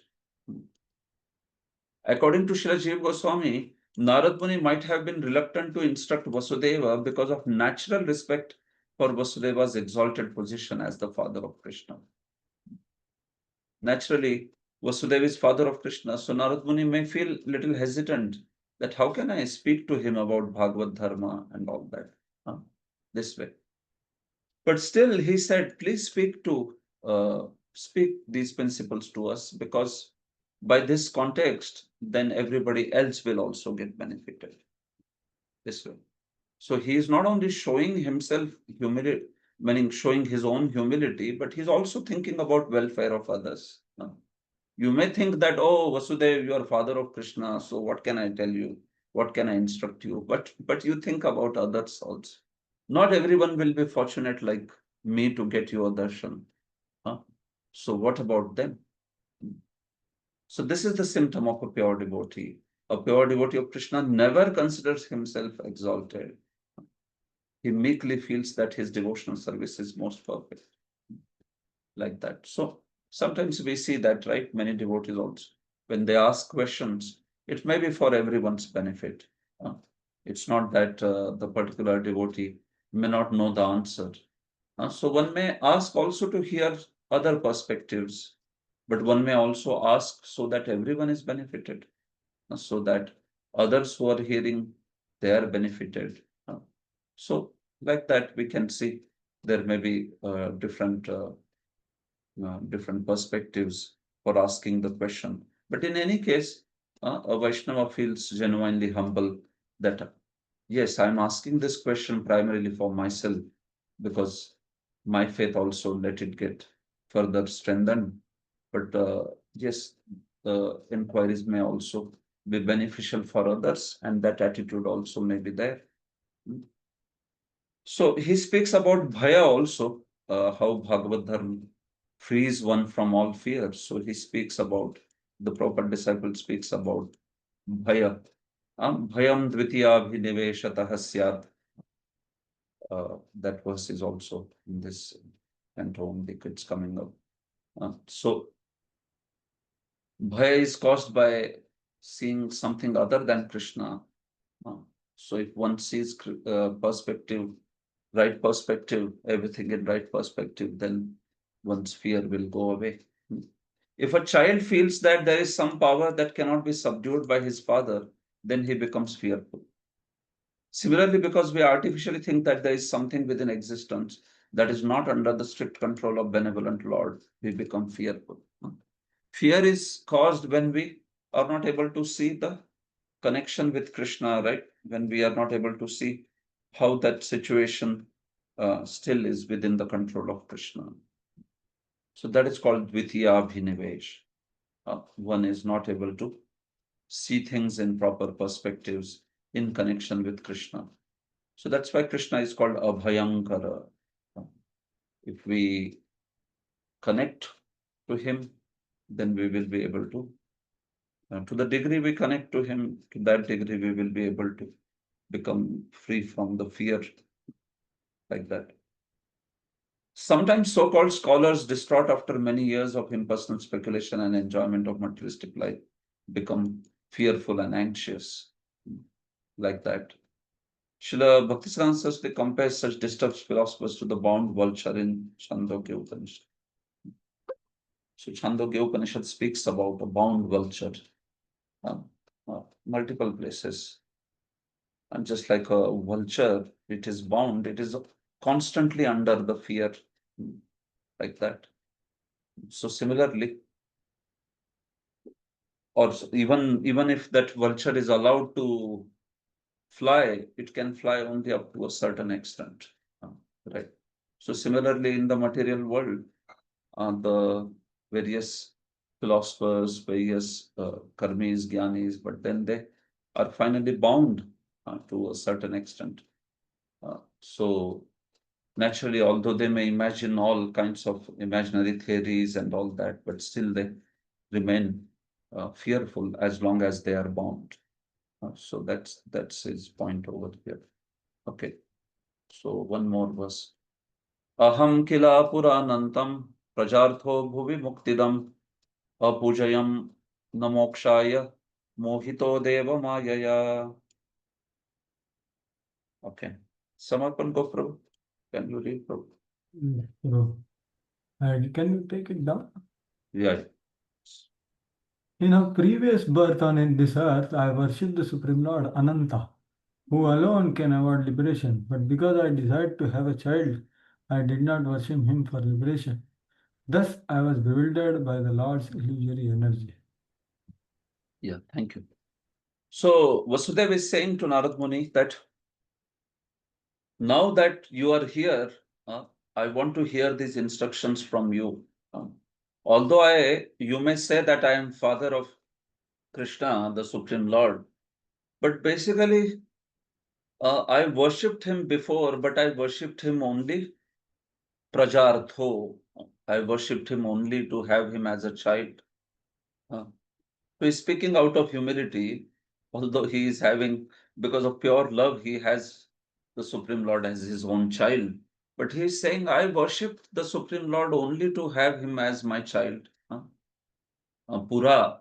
So he's remembering the words that Lord spoke to him in Sutika Graha, in the maternity room of Devaki, where Lord reminded Vasudeva and Devaki about their prior life as Prishti and Sutapa, and then as Kashyapa, Aditi, and then this was the third birth in which Lord is fulfilling their promise, fulfilling the promise given to them. So he's saying that is Pura. Formerly, I worshipped the Lord only to have him as child. Although he is Muktidam, although he is the one who can bestow complete fearlessness, awards complete liberation from material world. Apujayam na mokshaya. I did not worship him for moksha. Why mohito deva mayaya? Because I was bewildered by Lord's illusory energy. Mohito deva mayaya. So this verse can be understood in two ways. One thing is Vasudeva is speaking out of humility, that he worshipped the Lord only to have him as child and not for moksha, because he was bewildered by the illusory energy. Or it can be also seen, Jiva Goswami says, it can be seen in this sense that Vasudeva is saying that I was so much bewildered by Yoga Maya, I was so much bewildered by the sweetness of Lord that I did not want him to worship for moksha. So I did not worship him for moksha because I did not want him to worship for moksha. I did it purposely. Such was his beautiful madhuri, the sweetness, that I only wanted him as my son. And that's it. So that is the bewilderment caused by his yoga maya and not by Mahamaya. Shridhar Swami, dear Vasudev, Narad Muni is saying to him, who is a greater recipient of mercy of the Lord than yourself? So in answer to that, Vasudeva is saying this verse. He is saying, oh, you are saying I am the greatest recipient of mercy because Lord is my child. But I worship the Lord due to the desire to get a son. A prajartho. Prajartha. मेरा तो वो purpose था. That's why I worshipped him. The word killer signifies that he is remembering the words of the Lord in the maternity room. He's remembering those words when Lord revealed to him about his prior birth. This way. So, in that birth, Prishni and Sutapa, they had worshipped Lord Krishna actually. And Jiva Goswami analyzes this episode in Krishna Sandarbha. So he says Prishni and Sutapa worshipped Sri Krishna actually. But when Lord appeared to them, he said to them that I am very much pleased, and yes, you want a son like me. Basically, they wanted Lord only as the son. So, because Prishni and Sutapa, they are amshas of Vasudeva and Devaki, so Lord also appeared to them as amsha, as their son, which is Prishni Garbha. And then in the next life also Kashyap and Aditi, which are again amshas of Vasudeva and Devaki. So Lord again appeared to them as amsha, not the original Krishna. So that's how Lord appeared as Vamana. And finally, when in the third birth, Vasudeva and Devaki, they themselves, in the full form, when they appeared, then Lord also appeared as Krishna, as the son of Vasudeva and Devaki, in that manner. So this Prishni Sutapa and Kashyapa Aditi, these amshas were there within Vasudeva and Devaki. So that fulfillment of their desirement is happening in that manner, because in this particular incarnation, Vasudeva and Devaki are having within them Prishni and Sutapa, as well as Kashyapa and Aditi, and they are having this son as Krishna. So Jiva Goswami gives two reasons why Lord did not fulfill their desire to have Krishna as their son immediately. He said it was because Prishni and Sutapa, they are actually amshas of Vasudeva and Devaki. So Lord also fulfilled their desire as amsha only. And secondly, he says because the time of Lord's appearance was not ordained at that time when Prishni and Sutapa performed the pastime. So that time Lord Krishna's that scheduled time, 28 Divya Yuga of 7th Manvantara, that was not the time. So then Krishna just made sure that he fulfilled their desire in his scheduled time of appearance, which is 28th Divya Yuga of 7th Manvantara. So that's how he worshipped, he fulfilled their promise. So Vasudeva is remembering all this, and he's saying that I just worshipped the Lord to get a son actually. I never worshipped him for the sake of truly attaining his lotus feet and transcending the material world. So these are words spoken out of humility, because we know that actually Lord is fulfilling their desire only because of their pure love. Jiva Goswami says, hearing the curse of the Brahmanas and feeling worried that there will be obstacles to Krishna, he expresses his own purpose in two verses. So this pastime is happening, meaning this conversation is happening after that curse and all is already heard. The Dwarkavasis know about that curse. So now Vasudev started feeling that maybe we will be all stripped of all the association of Krishna, some danger is going to fall off. So they started feeling like, oh, all this time we saw Krishna only as our son, but he is actually the Supreme Lord. So let me now take instructions from Narad and absorb myself in the bhajan of Sri Krishna. So Vasudeva and Devaki, because of their Aishwarya Jnana, yes, this sort of consciousness also becomes manifest many times in them, where they see the Supreme Lord and they want to worship him as the Supreme Lord. So here, Vasudeva, seeing that danger, that maybe soon a danger is going to befall on them and they will all be probably taken away from Krishna. They will lose Sri Krishna's association. So he wants to now worship Krishna and attain Krishna's lotus feet. That's what he is thinking. So, bewildered by the mercy of the Lord, controlled by his sweetness, I did not worship him for liberation. What to speak of other things? So I was tan madhuri vashibhuto. That's the word Jiva Goswami uses. I was so much vashibhuta, conquered by tan madhuri, by Lord's sweetness, that I did not worship him for moksha. So that's actually glorification. It's not a dosha. It's a stuti. So that's why I worshipped him. But now I want to worship him uh, for attaining him, for like a sadhaka he is speaking now. So that's all. Okay. So all these ideas of the uh, commentary, they are spoken by the Prabhupada disciples also. You can see here, they speak additional. Vasudev lamented that he had desired Krishna to come to him as a son instead of desiring to go back to Krishna,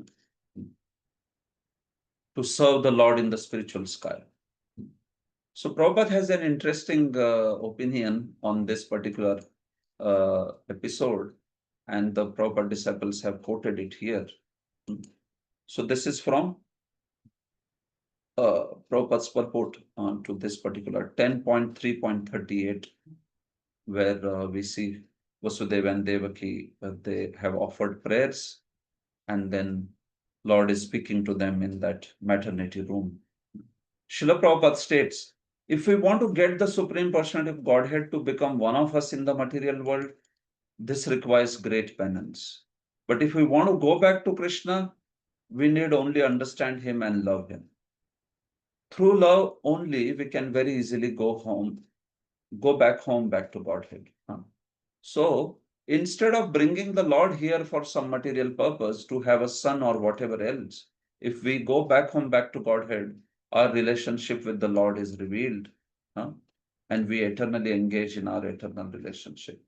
So yes, Vasudeva and Devaki, they may desire the Lord to become their son, but Prabhupada does write in that purport that actually, instead of bringing the Lord in the material world, meaning Vasudeva and Devaki, that they are part of the Leela of the Lord.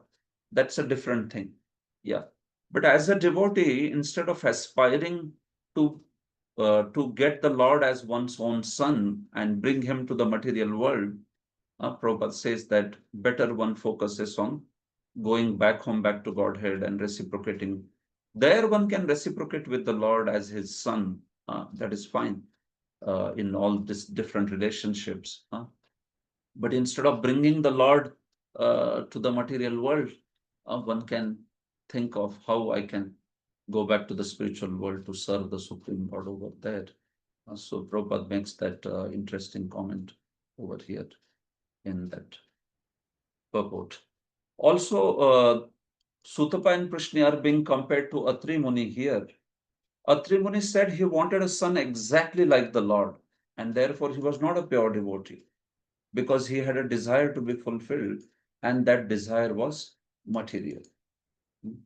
If he had desired the Supreme Personality of Godhead as his child, he would have been completely free of material desires because he would have wanted the Supreme Absolute Truth. But because he wanted a similar child, his desire was material. So this episode is in 4th canto, 1st chapter. So there we see that Atri Muni, he also wanted a son like the Lord. But in that episode, basically, Atri Muni was not clear with who amongst the three deities is supreme. He considered all the three deities, Brahma, Vishnu, and Mahesh, as equal, as Gunavataras, and who are like equal in their potencies and all that. So, although he worshipped the Supreme Lord, he wanted a child like the Supreme Lord, where his understanding of Supreme Lord was not exactly that, okay, Lord Vishnu is the Supreme, and I want a child like Lord Vishnu. So that's why Atri Muni's understanding there is highlighted by Acharya Jiva Goswami also speaks about it. Although he is a very exalted sage, no doubt about it.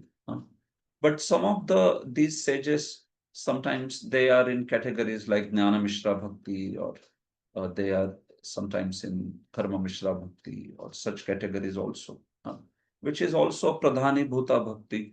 So they can be called obviously devotees. They are devotees, no doubt. But yeah, they can belong to different categories like that. So that comparison is being made here also between Atri Muni. While Sutapa and Krishna, they were very clear with the supremacy of the Lord, and they wanted Lord only as their child. So their sankalpa is also very important. The words in both the places is Madhusho, so which means a son like the Lord. So words wise, it is not very different. You can see both the episodes, it's the similar word. But then sankalpa is very important. What were they thinking? What was their conception? And what did they desire? So that's how we see that the results are different for both of them. But in either case, both are exalted personalities. Atri is also exalted. And what to speak of Sutapa, Krishna, they are amshas of the eternal parents of Lord. So this is how this episode is spoken over here. All right. So, oh, okay. One more verse. Okay, last verse, and then we pause. I thought there are only 8 verses that Vasudev speaks. Okay, so just one verse and we pause. यथा विचित्र व्यसनात् भवद्भिर्विश्वतो भयात् मुच्येम ह्यञ्जसैवद् अञ्जसैवाद्धा तथा न साधि Subrat. Yes, Arjun Ishwar Prabhu, you can read last verse. My dear Lord, you are always true to your vow. Please instruct me clearly, so that by your mercy I may easily free myself from material existence, which is full of many dangers and keeps us constantly bound in fear. Thank you. So that's why Tatha Nah Shadhi. So that's why please do Shasan, please do Upadesha to me. Do such a Upadesh.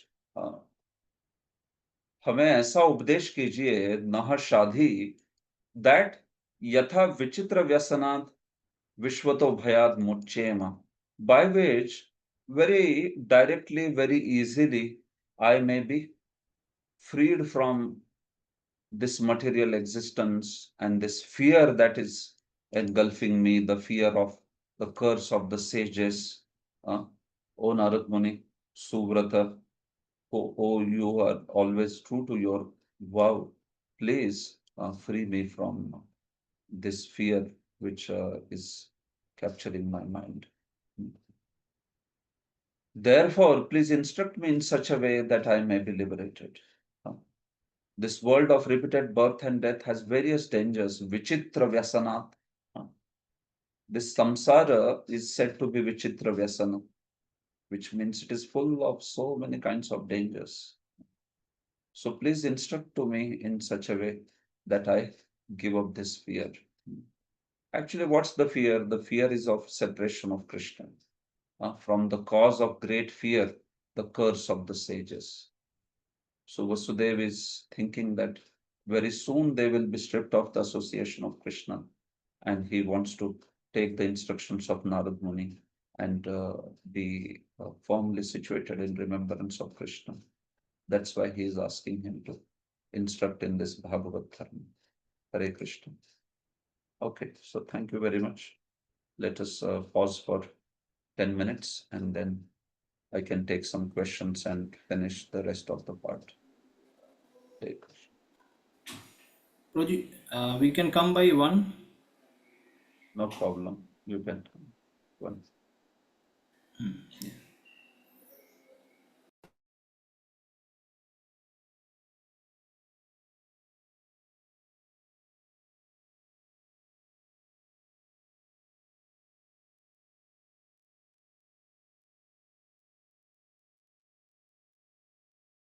Hare Krishna. Hare Krishna, Hare Krishna, Krishna Krishna, Hare Hare, Hare Rama, Rama Rama, Hare Hare. Okay, are there any questions? Anant Vijay Bro, you have a question? Yes. Prabhuji, here Parikshit Maharaj, in first chapter, Parikshit Maharaj has asked one question that how regarding that curse. And now Shukdev Goswami, he has taken different subject only of Narada. He's not answering the question. Is there any purpose like that? Yeah, it's right. Yeah, it's that question comes back, Prabhu, in the sixth in the sixth chapter, the question comes back there. There Narad Muni starts answering. There Shukdev Goswami starts answering. So now this suddenly this conversation is arising there because what happened was after hearing this curse by Dwarkavasis, especially then when Narada arrived over there, so Vasudev, being very much anxiety stricken, he asked for Narad Muni to enlighten him and free him from all this fear. So this is happening after that cursing episode and the fear of Dwarkavasis. So that's why this episode then is coming in where the whole discussion of Bhagavad Dharma is happening. And then in sixth chapter, again, it comes back to that, what Parikshit had asked. And then the storyline continues. But there also again, when Krishna starts speaking to Uddhava, that episode then goes on for so much of time. So it's like more chronological.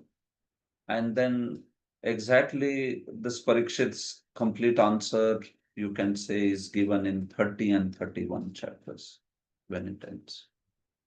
Understand? So the conversations are coming because it is going chronological.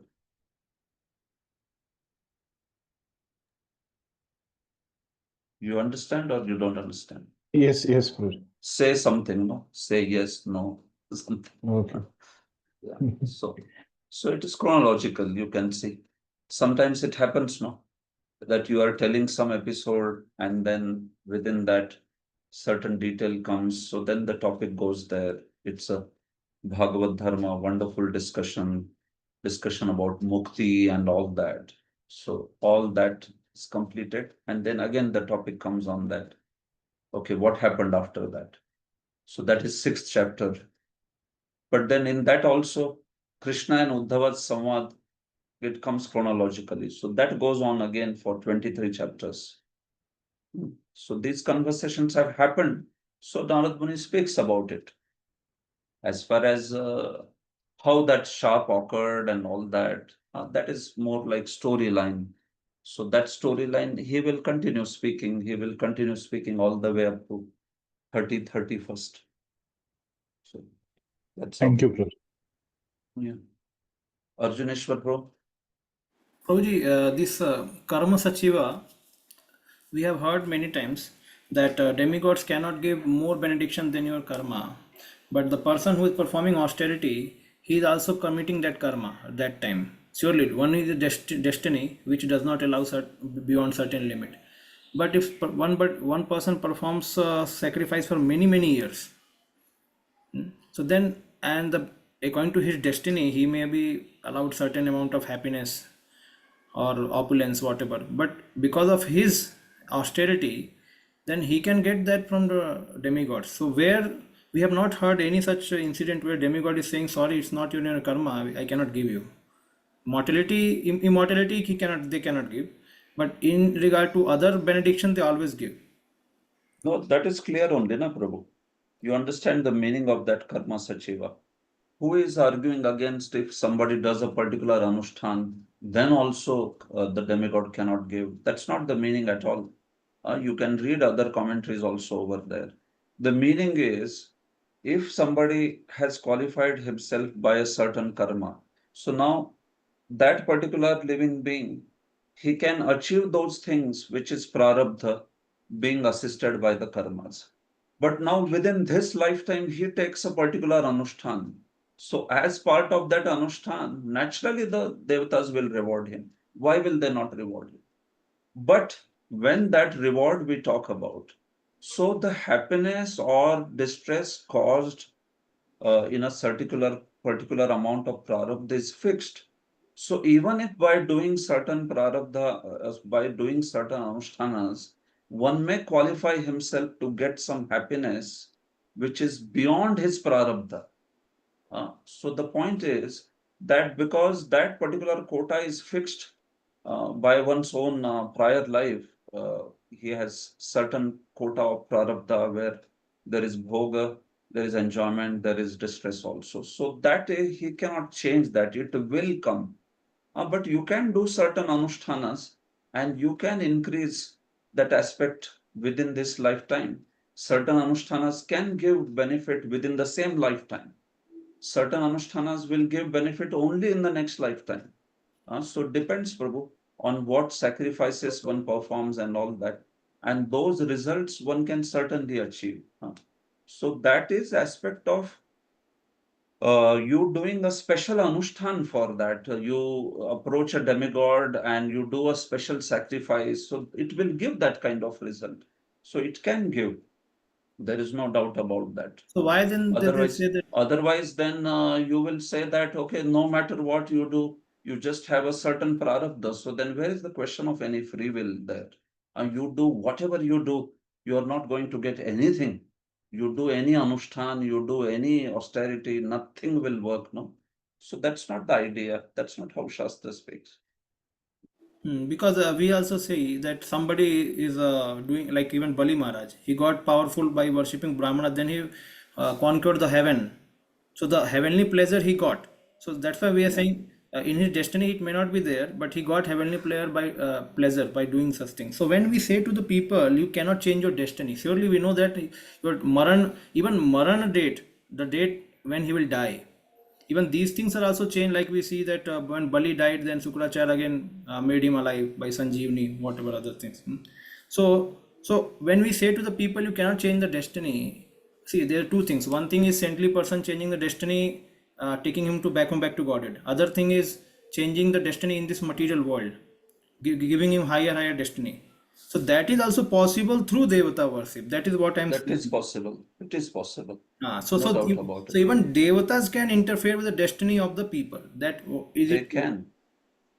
This is Prabhu, spoken somewhere. See, understand the principle. See, you have to understand that certain prarabdha is brought by one's prior activities. And this prarabdha is going to be there. Certainly, it will be there. You cannot do anything with that. But now, if you take up anushtanas, which will sort of give you benefit within the same lifetime. If you perform a Jyotishtom, it does not give you benefit in the same lifetime. It gives you benefit only after you die. But if you perform some other sacrifices, which the Vedas mention, so you can get those benefits within the same lifetime, like that. So when we talk about this particular aspect of prarabdha, meaning what you have brought, that particular thing you cannot change. But the point is, if you are going to do some activities within this lifetime, so at some level of anushtanas, you can change certain things. Prarabdha means when we say you cannot change prarabdha, basically we have to know certain factors we can't change. We cannot change these aspects like, okay, what sort of situation one is born in, what sort of parents one was born in, with what, how much of samskaras one has come in. So these sort of things are somewhat fixed. But if one takes the methods which are Vedic approved methods like karma, jnana, yoga or bhakti, then one can bring about that change. Otherwise, where is the question of any inspiration also of taking these paths if you just cannot do anything with your life? So the point is, see, things like quota of happiness, distress we talk about, and they are fixed, number of breaths are fixed, and these things are there. But that is only in sense of if you are not resorting to any of these methods, which are yagya, dan, tapa, or like that. If you take those methods, then you can bring in, depending on what kind of anushthan is taken, you can bring in change. So if you, usually speaking, something which is prarabdha, which is fructified, it is difficult for them to change that. Like you have a certain birth. Now you take any karmic anushthan, you cannot change that. You take even Gyan Anushthan, you cannot change that. But if you take Bhakti, okay, that birth aspect also you can change. So in that sense, so within Prarabdha, there is spectrum, Prabhu. Within that spectrum, certain paths can change certain things. But Bhakti can change something like Prarabdha's, even a low birth or like that. So you can imagine these things, it's impossible for any other path to change, but bhakti can change.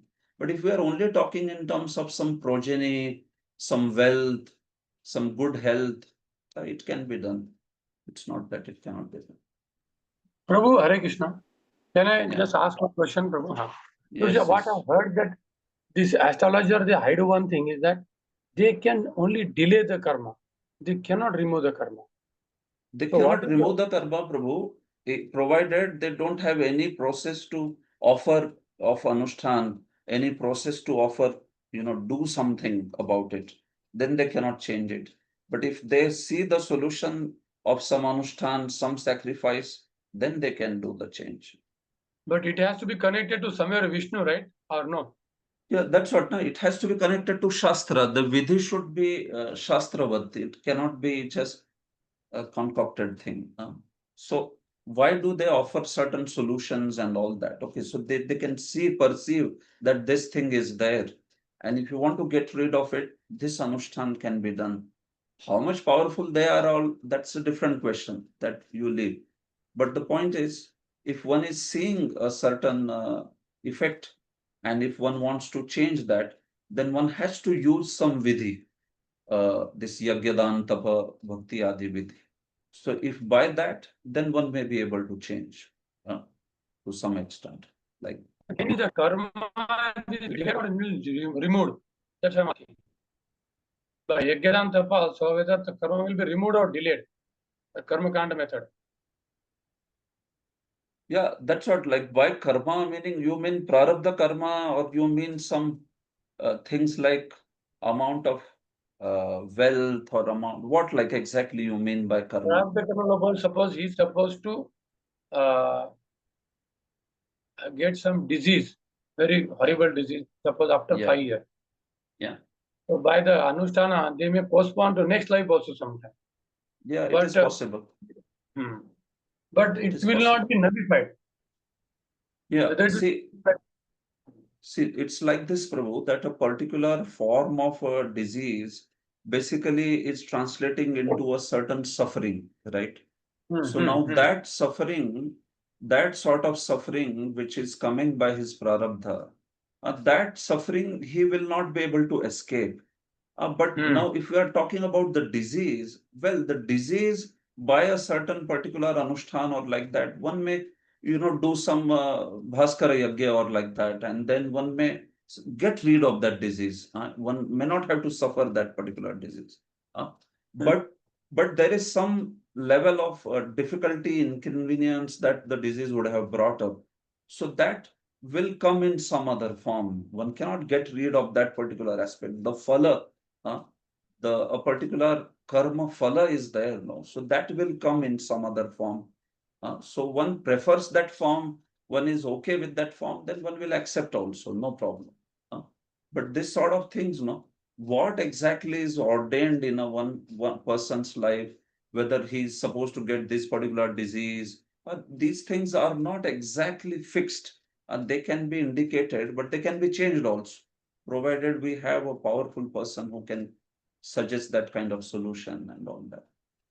So even case of Harsha Shoka, we see, okay, he was not destined to get the son, who was that? Chitraketu. Chitraketu. Chitraketu, yeah, he was not destined, but he got it, no? He got the son. So in a way, now we see that the course of action in his life is changed. He was not supposed to get a son, he got a son. So we can say that the karma is changed. But what is changed is the particular course of action. The suffering that he was supposed to receive, it came again in the other form, it came. So that is because that is spoken within the prarabdha, a certain amount of suffering, a certain amount of happiness. But particular course of action can be changed very much. It is possible. Correct. Thank you. So you mean to say happiness and distress remains the same, but the facilities, opportunities can be changed, even by They can be yagyas and changed. anushthan. Yes, Prabhu, they can be, and that can be done by any of these paths, karma, jnana.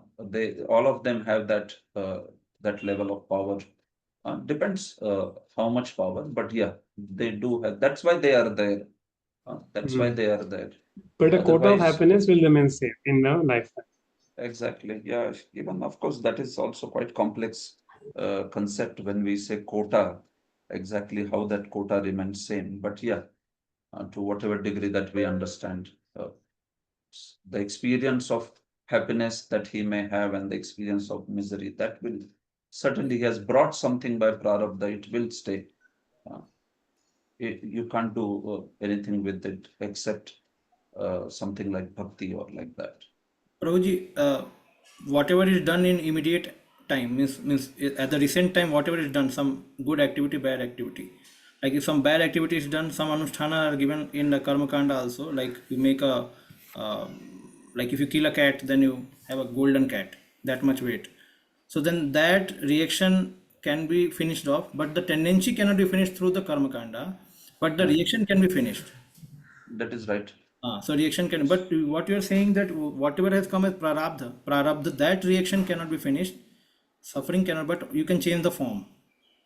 You can change the form. But whatever You we can are change doing the right course now, of action. whatever someone is doing right now in his life, through prayashchit he can change.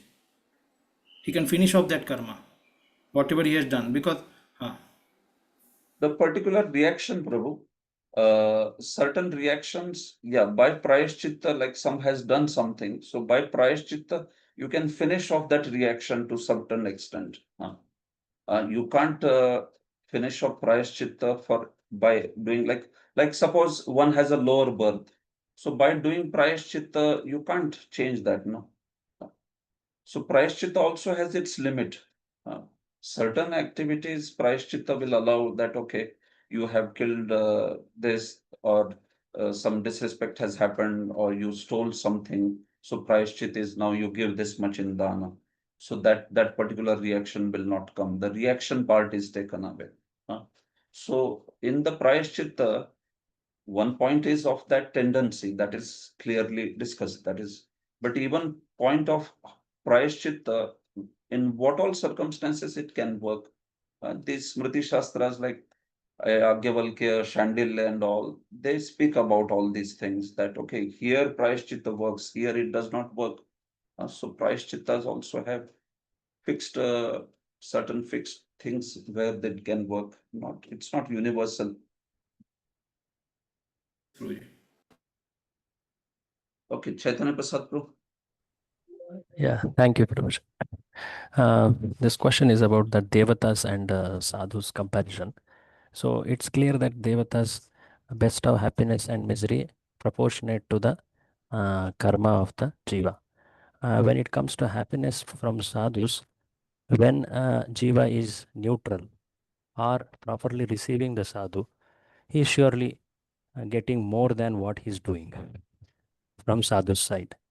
Means it is completely not a proportionate response. It is far more than deserving.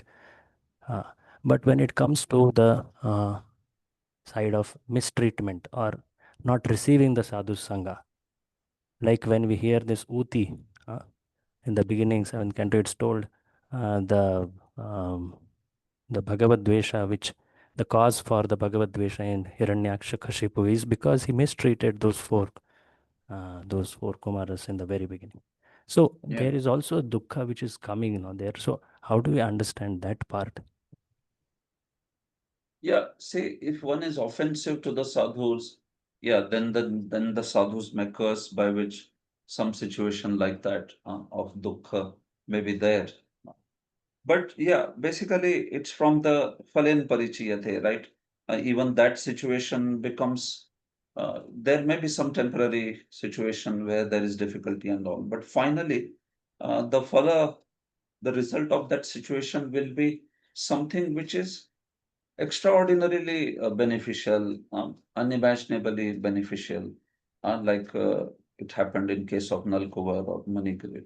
Although they had to accept that misery of being in the tree's body, but then we see that it was a great benediction because they became trees in the courtyard, and then after that they became pure devotees also, which we don't know. Probably if they would have continued as Nalkuvar Manigri, how much lifetime they would have taken this way.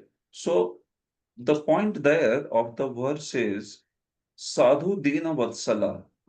So they are Vatsala only. Their intention is to benefit only. They will never ever have that attitude of hurting or hurting or doing some uh, things which is evil, wicked thing towards a conditioned soul. Now, devatas are not necessarily like that. If you offend a devata, or uh, if there is some ego kind of thing that comes in, it is possible that a devata can also uh, be very, very evil towards a conditioned soul. Uh, so, devatas being their nature of they being influenced by those karmakand aspects, the matsara and all that, that aspect is being highlighted over there. While for sadhu, he may put in a condition which may appear like a suffering, but it is done completely with a desire to benefit. And that can be seen also, phalena parichiyate, very clearly. The what is bestowed upon in such cases, even though curses are offered, is finally great welfare only, uh, nothing else. So that's how the verse's thrust is basically. As far as the devatas are considered, okay, they will at best be neutral, and if one is not uh, doing the duty of yagyas and all that, then they will become unfavorable also. Unfavorable. Now, sadhu, just because somebody is not performing any bhakti, he will never become unfavorable. Still, he will be merciful only. He will be Yeah. compassionate. No, the disposition wise, where I understood, Prabhuji. What Yeah, I'm trying to understand is the very system of aparadha and by which a dukkha comes. Because we yeah, hear that in bhakti, one of the greatest obstacles is aparadha, though it is springing out of association of a devotee, though unfavorably. So yeah. it is beneficial in a very long term, but nonetheless it is a great hindrance. So how do we understand the difficulty or unhappiness caused by the very system of aparadha, though the sadhu is not willing to do that? Yeah. That So, yeah, see, sadhu is not willing to do that, agreed, but multiple factors, no, how towards sadhu, a particular dealing towards sadhu is seen by the Lord. That factor also comes in picture. See, you are bringing another perspective, no? Here we are talking about perspective of how do sadhus and devatas disposition is towards a living being. But now when that sadhu gets offended or sadhu is mistreated or like that by someone, so then how Krishna sees that, that is additional perspective on that matter. So, okay, sadhu, even when he is being offended, still sadhu may not have anything malevolent towards that devotee or towards that person. And that's how sadhus are there, forgiving immediately even before the offense is committed. But Krishna sees in a certain way. So that's another perspective. And because of that, he may inspire sadhu to act in a certain way by cursing, or Krishna may himself arrange such a situation that eventually they get punished for that act. But then, yeah, I think the point is of the final result. So here 2 points are there. Krishna's disposition towards how a sadhu is treated is different. That is his own, choice, and that's how he sees at the matter. But a sadhu's disposition is being compared, and finally, also the result is being compared. The result that one achieves, even by so-called situation where sadhu was sadhu, because of sadhu, some suffering came in the life of someone. That result will be always very, very glorious. Would not have been achieved probably by years of that happy life of a devata's blessing or like that, isn't it?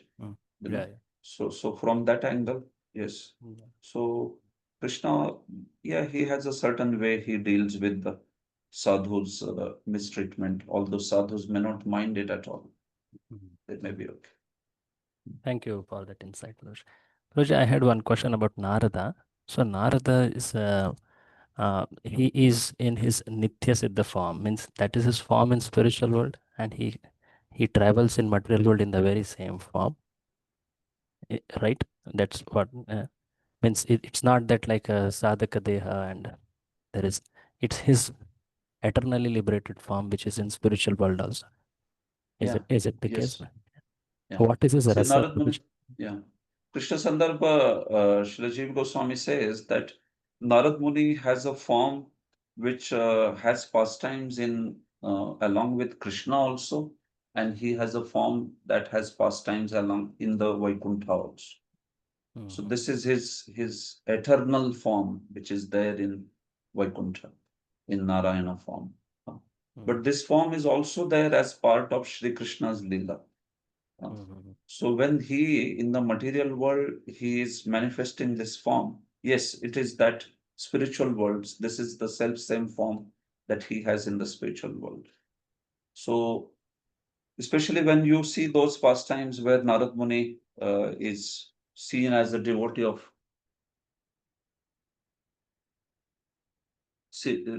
of Narayana. So that aspect, he manifests the Vaidhi Bhakti aspect. But when you see in terms of Krishna's pastimes and all, he has so much of Raganuga aspects that he manifests, so much of anticipation and all that. So both the forms are there, especially when it comes to Narad Muni. And this form is, within the material world for this particular day of Brahma, or rather this particular full lifetime of Brahma, he manifests that particular form. Now, what happens after this lifetime of Brahma is over? And they don't speak about that, but Jiva Goswami says that yes, he has manifested this form for this lifetime of Brahma here also in the material world, like that. Is rasa is not is in a raga. It means that's the only thing we have. Yeah. He says he is a Ragatmika Bhakta.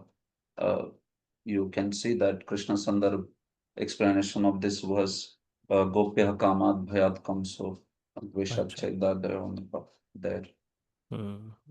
Specific rasa is not explained in that sense. Okay. Yeah.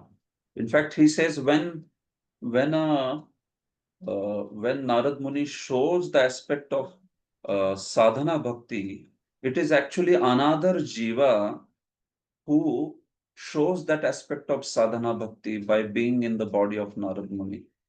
So Narad Muni, like all this pastime of this being son of a maid servant and all that. So he says typically what happens is In Narad Muni's body, there is another Jiva who manifests that aspect of sadhana bhakti and all that. And that's how this whole episodes are seen. It's not that Narad Muni, who is eternal resident of spiritual world, he manifests those pastimes. If it is too complex, maybe I'll suggest that episode to read, then you can read. But the point is, he's saying this aspect of maid servant son and upabarhana and all that, it is shown by another jiva vishesha, which is merged within the body of Narada. He's a different person actually. Narad Muni does not even appear as doing pastimes. Sometimes we say, no, he is eternal spiritual soul, but he is manifesting that pastime. So he says, no, Kopi Jiva Vishesha. He says there is another Jiva who manifests that kind of thing.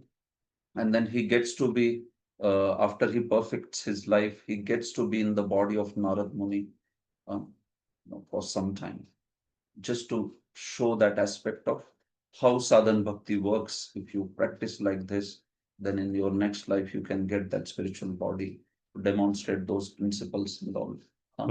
But he says eternal Narad Muni, he does not even become maid servant's son. Yeah.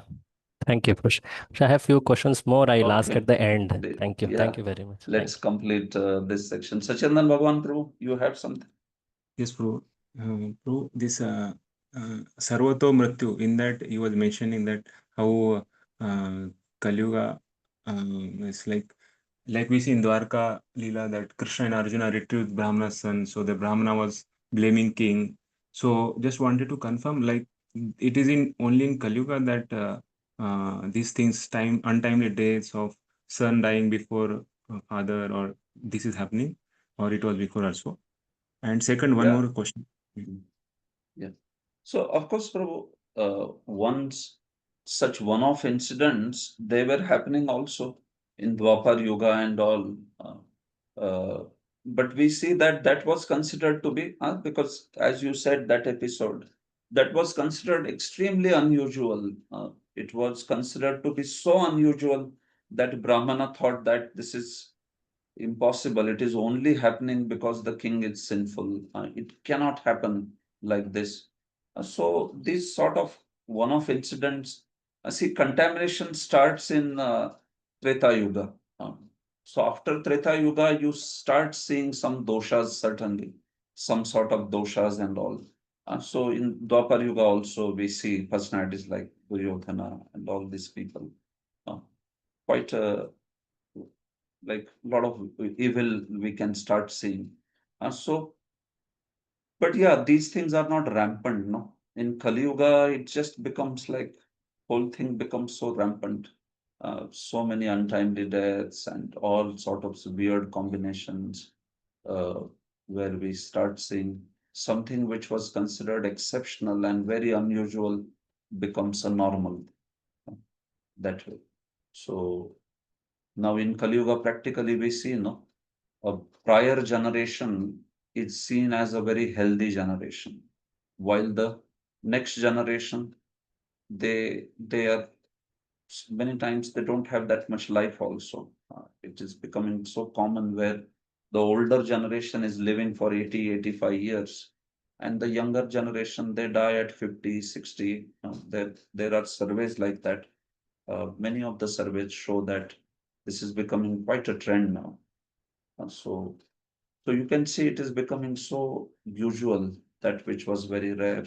So it is said in the Shastra that from Treta Yuga onwards, Treta, Dwapar, you start seeing the faults. Only Satya is said to be impeccable age, faultless age. So you may see these faults in Satya, in Treta and Dwapar and all, but in Kali it just becomes so normal. Yes, bro. And one small question that about same thing that we also hear that Yaksha asking question and Yudhishthira Maharaj are asking that, telling that we seeing everybody is dying, but we don't think that we'll die. So similarly, in contrary, we have heard and we are hearing so much about soul, not body, and still that enjoyment mentality is so deep. So yeah, means how deep is that ignorance? So just wanted to check, like, of course we have heard that Kali-yuga's, that is forgetfulness of Lord, and here forgetting about our insignificant portion. So means what is the chance? What is means like scope that so much practice, but still? So is it Kali-yuga so much power that we are forgetting so much, and but we have to keep trying? So just can speak something more about that. Thank you. You are very wonderful sadhaka. I think you should answer better than us, better than me. Right? Yeah, all of us know that. Yeah, forgetfulness is the curse of Kali Yuga. It's just the matter of putting ourselves in serious association, right association, being in touch with Shastra. That we don't want to be panicky with remembrance of death and all those aspects, but yeah, we want to immerse ourselves in Krishna's, Nam Rup, Guna Leela, Seva, and all that. And that's our purpose. So, yes, but then Shastra reminds all these things so as one does not become casual or complacent or like that. So, if we keep ourselves engaged in service, then there is no question of being complacent, right? So, keeping oneself positively engaged with some very quality service, quality association, and all.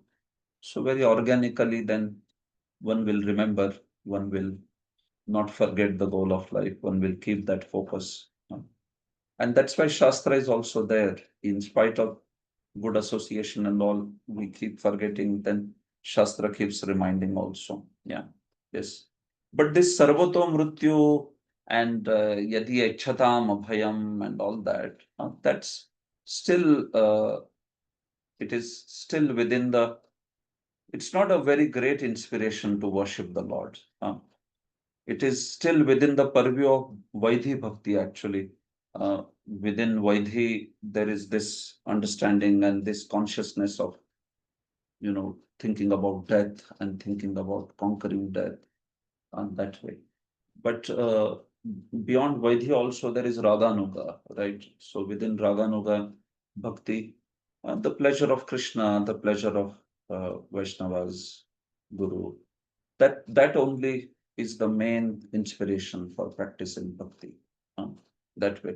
So on one hand, we may want to remember temporary nature of the material world, but the point is, yeah, that should inspire us to take the service aspect, the sadhana aspect, holy names, association more serious. That's all the purpose is.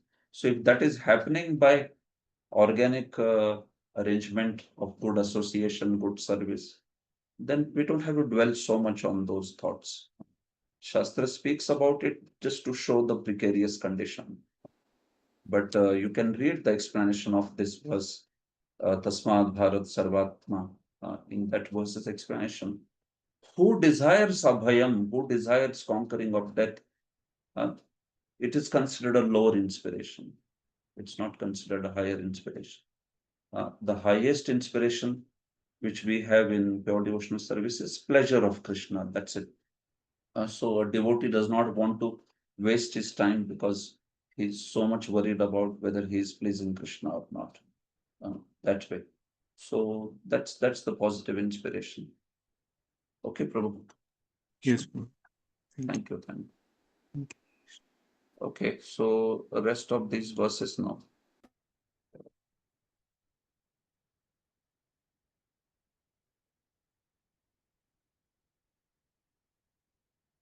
So this is how in the first 9 verses, Vasudeva expressed his joy and he also made his enquiries towards Narad Muni.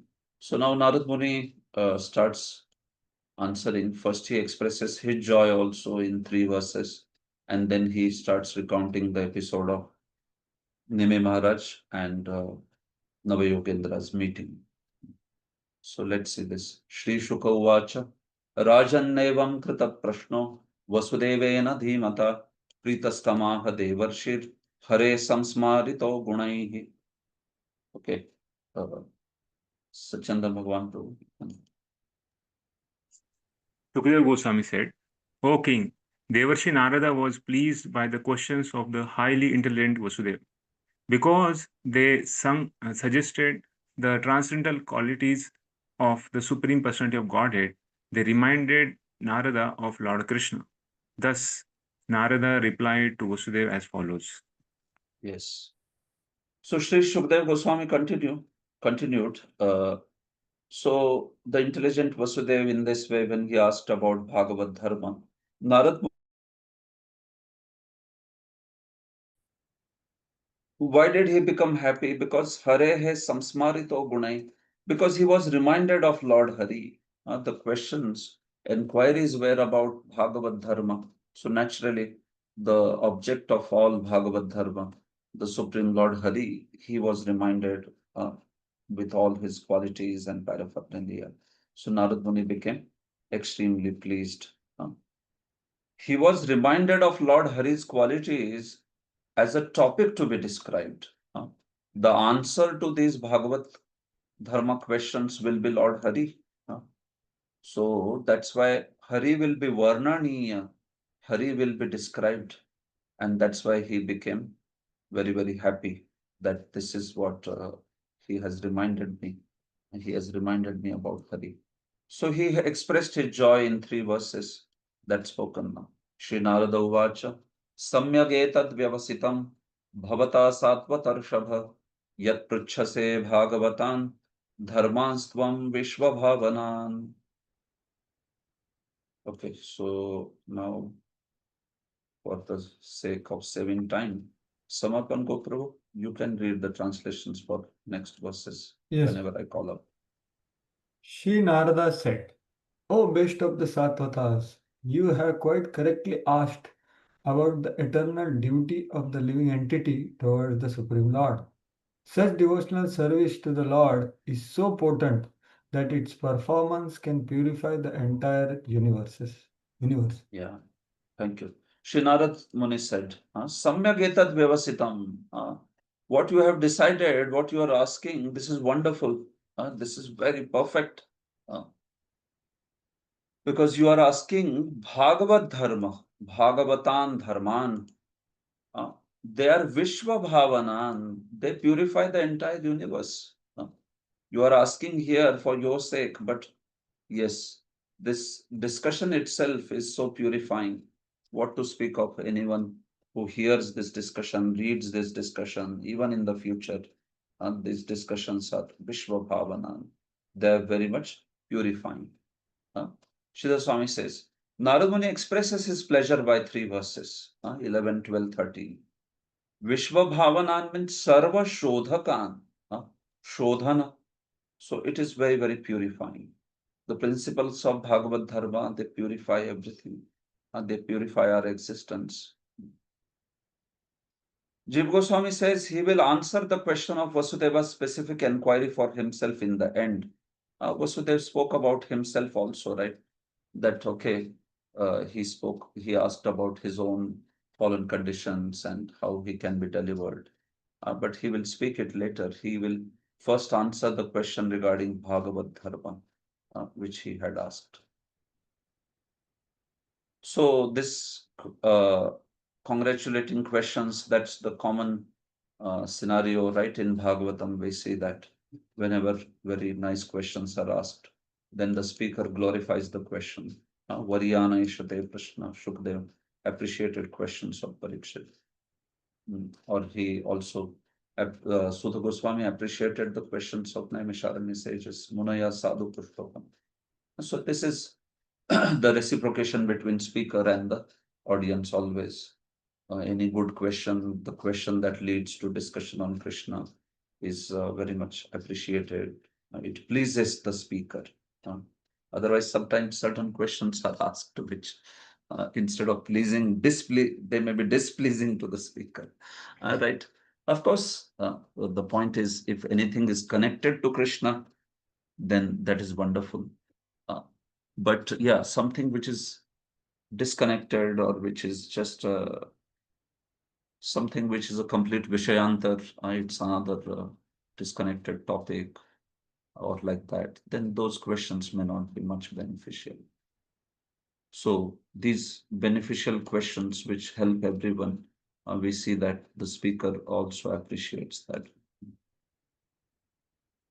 Shruto nupatito dhyata adruto vanumoditah sadyah punanti saddharmo deva vishvadruhopihi. Yes, Prabhu. Pure devotional service rendered to the Supreme Lord is spiritually so potent that simply by hearing about such transcendental service, by chanting its glories in response, by meditating upon it, by respectfully and faithfully accepting it, or by praising the devotional service of others, even persons who hate the demigods and all other living beings can be immediately purified. Yeah, thank you. So just by hearing also Bhagavad Dharma, it has such a great power of purification. So this is very specific to bhakti. If you hear the topic of karma, you don't have much benefit in that. Like some anushthan is there. So if you see in Shastra, there is not much glorification on if you hear this anushthan, so you will get a lot of benefit. Or you hear about this tapa, you get benefit. No, not much. But bhakti process, by hearing also there is a lot of benefit, because Shravanam is also one of the angas of bhakti. Shravanam, Kirtanam, Vishnu. So within Navavidha Bhakti, something like Shravanam and Kirtanam also becomes extremely beneficial. When what you are doing is, you are basically hearing the subject matter, or you are speaking that subject matter. So the point is not that we are talking about hearing and speaking devoid of practice, but the point is the act itself of hearing, that is also devotional service. This doesn't happen with karma anushtan. Somebody is performing a sacrifice, like any sacrifice, career sacrifice. So it's not that you just hear and then it's benefit. You have to do it. And that too, Yajman will get benefit, or those who are involved as the priest, they will get benefit. So there is limit of that benefit, who will get, and also all these other aspects that you have to do it. It's kriya. It's kriya. It's not just Shravanam or Kirtanam like that. But bhakti is very amazing. Krishna, he is pleased even when his glories are heard, like that, and that becomes a devotional service. All these 9 limbs of devotional service. So it's one may continue to perform other limbs of devotional service also, but bhakti is ekanga also. One perfects one particular limb also, then one can achieve perfection by hearing Bhagavatam. That itself can be sadhana. That's the point. It can become a sadhana for someone. Just hearing Bhagavatam, like that. Or just Kirtanam can become a sadhana. And along with that, one can also take up other sadhanas. That's okay. So, Shruto Anupatito Dhyata.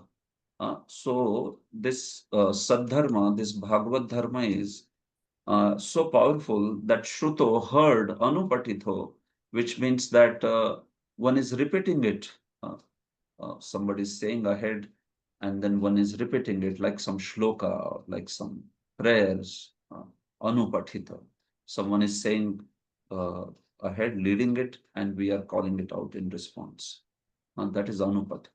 Dhyata, if one is meditating on it. Adrita, one is very respectfully and faithfully accepting it. That is Ardrita. One is accepting, yes, this is nice, this is wonderful. Anumodita, or one praises it, says that, yes, this path is wonderful, bhakti is very great. That way. So in all such cases, this path has the power to purify immediately the person's desires, anarthas, they will start getting eradicated. So the process starts having effect right there itself, this way. So Adrita means accepted with faith and respect, Sridhar Swami says. And anumodita means approving when it is being performed by others. One appreciates, one doesn't keep it in the mind, but one speaks that this is so wonderful. Somebody is doing very nice service, devotional service. So anumodanam, one approves it, one appreciates. Stuti, one praises it like that. So in all such cases, this process, Bhagavad Dharmas, Deva Vishwa Druhopi, even if one has offended Devatas or if one has offended Vishwa, meaning other living entities. So usually there are particular karmas one has to take up, anushtanas one has to take up if one has done some violence towards other living beings or one has offended Devatas and all that.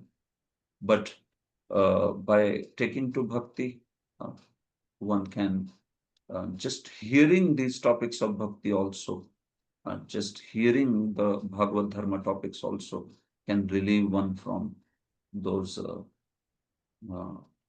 those faults committed towards devatas or other living beings.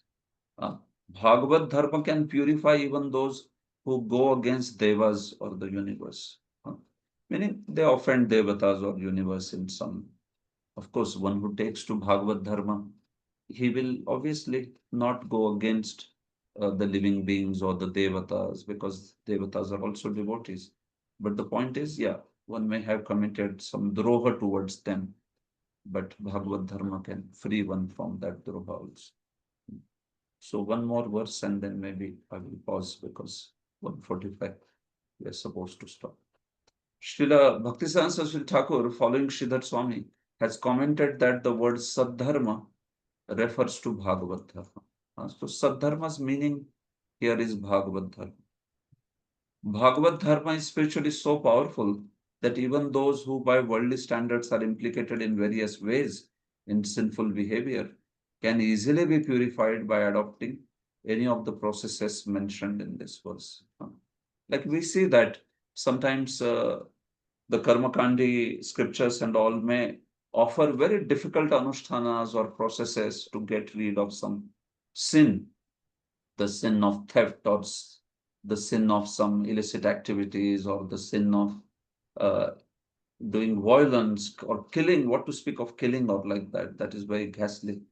So these sinful activities, if we want to reform them, then there are very difficult anushtanas in paths of karma and all that. But in bhakti, by taking to the process of, Shravanam Kirtanam itself, which is in a way simple, no, it's not difficult. Chanting or hearing, one will be able to get purified from that. One will be able to nullify those drohas, those faults or mistakes. So that's how it is being, that's why it is being glorified. Neither ordinary materialistic yoga processes nor impersonal processes can have the power to purify immediately those who have fallen into sinful behavior, right? Those anushtanas, they may purify, they may take care of karma phala, but then still, yeah, one may not be able to one may not be able to get rid of that mentality or the inclination. This is there in the 6th canto. You all have studied it. Prayashchittam Tathopartham. So we see that, but this Bhagavad Dharma has a very great power to purify, and chanting of the holy names and hearing the holy names. We see that Prabhupada demonstrated also that power, that how quickly the hippies, they were raised to the platform of pure bhakti. So one more verse. Tvaya parama kalyanah punya shravana kirtanah smarito bhagavan adya devanarayano mama. Today you have made me remember my Lord, the supremely blissful personality of Godhead Narayan. The Supreme Lord is so auspicious that whoever hears and chants about him becomes completely pious. Yeah, thank you. So in this way, you have reminded me Smaritaha Bhagavan Param Kalyanaha Punya Shravana Kirtana. Hearing about Lord Kirtan of the Lord, it's most purifying. Punya Shravana Kirtanam. It's most auspicious. So you have reminded me, my Narayana Deva, Mama Devo Narayana. You have reminded me, my worshipable Lord Narayana. Who is this Narayana? So actually, he is not saying Lord Narayana. He is saying Narayana Rishi.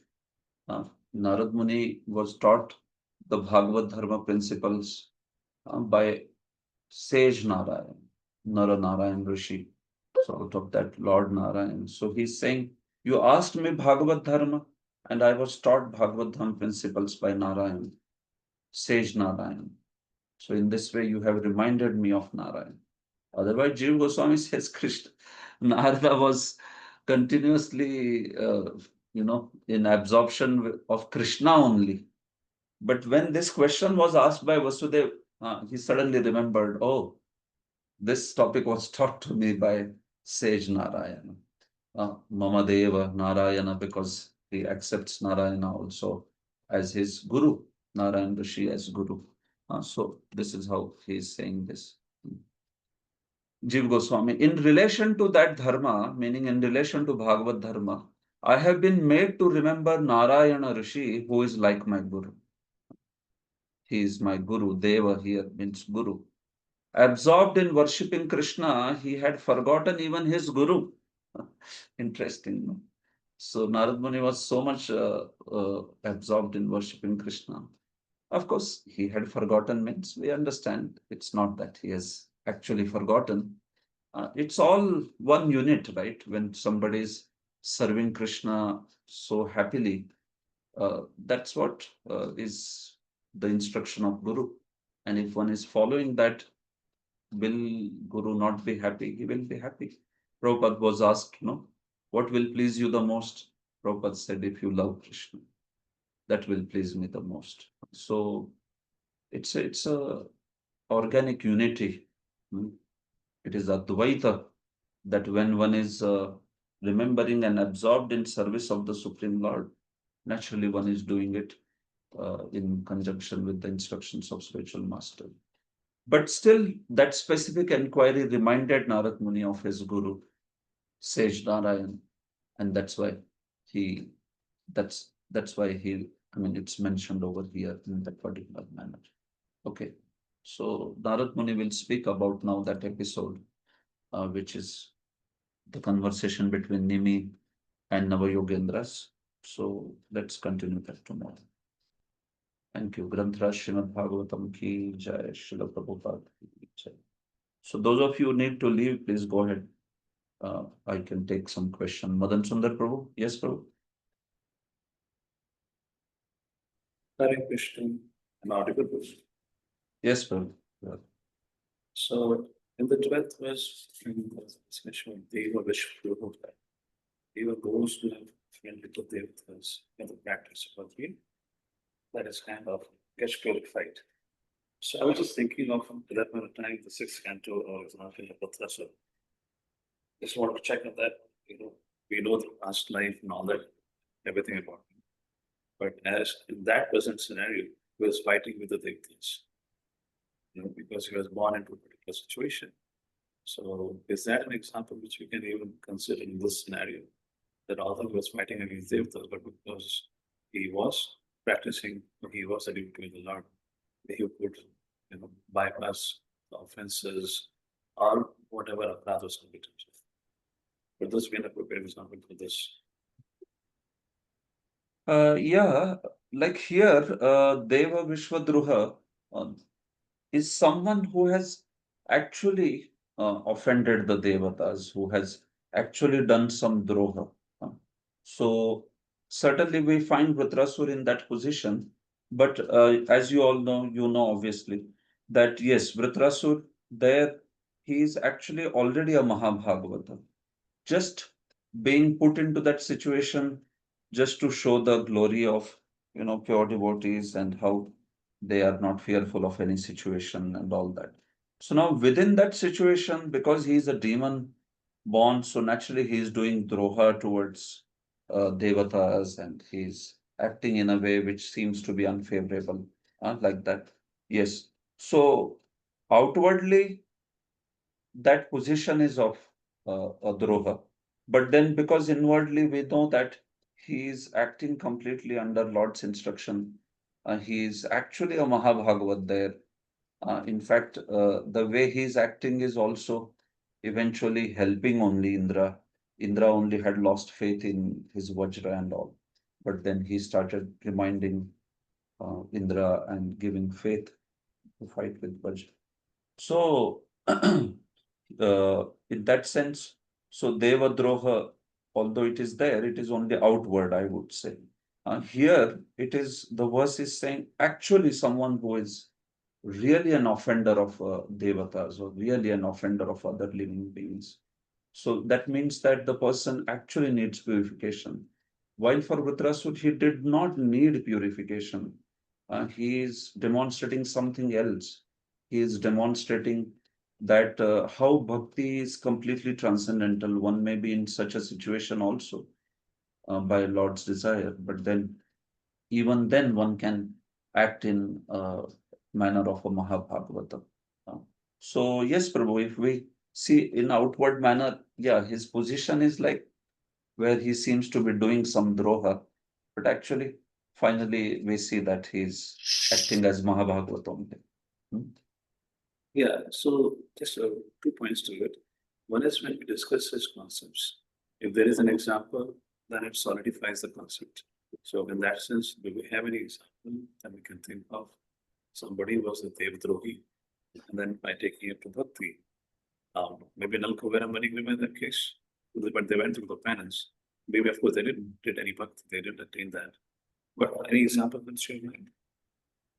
See someone like Ajamila. Ajamila was Vishwadrohi.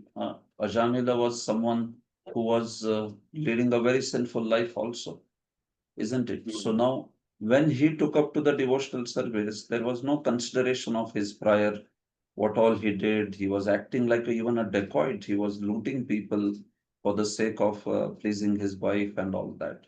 But when he took to the process of bhakti, very quickly then he rose to that platform.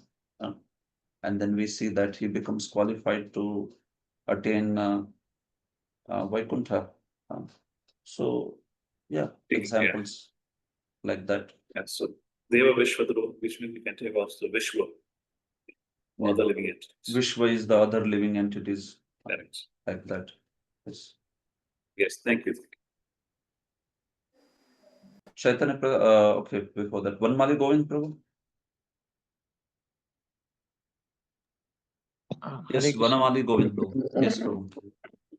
So, Prabhuji, this was regarding yesterday's discussion. If it is okay to ask, one question which Samarpan Gopru had asked about what is the adhikar of a speaker, and then you were mentioning Okay. that. One second then. When that discussion, if there is anything specific towards today's discussion, I will check and then we'll quickly come to you.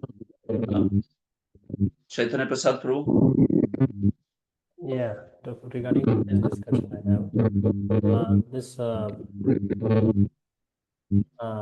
this tathapi, which was told as completely satisfied just by seeing, where he's telling. So, means the complete perfection of path of bhakti is obtained just by seeing.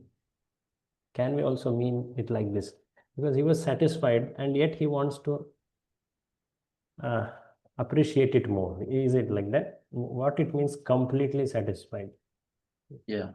See, he is saying that aspect that by your darshan itself, darshane pavitra kara yahi tomar gun, in that sense, that by your darshan only, I can see that my heart is purified and I can see that there is some effect that is happening within my heart.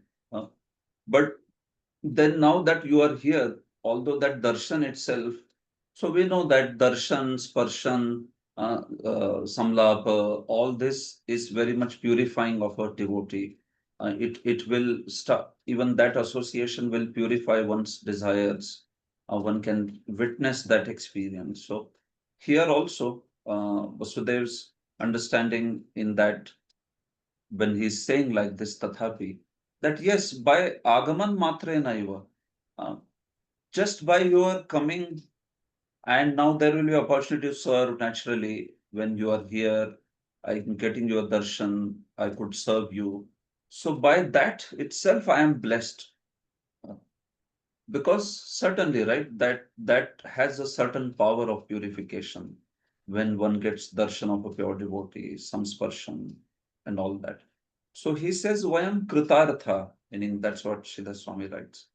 So I have become Kritartha, I have become blessed, I have achieved, yeah, you can say perfection like that in that sense.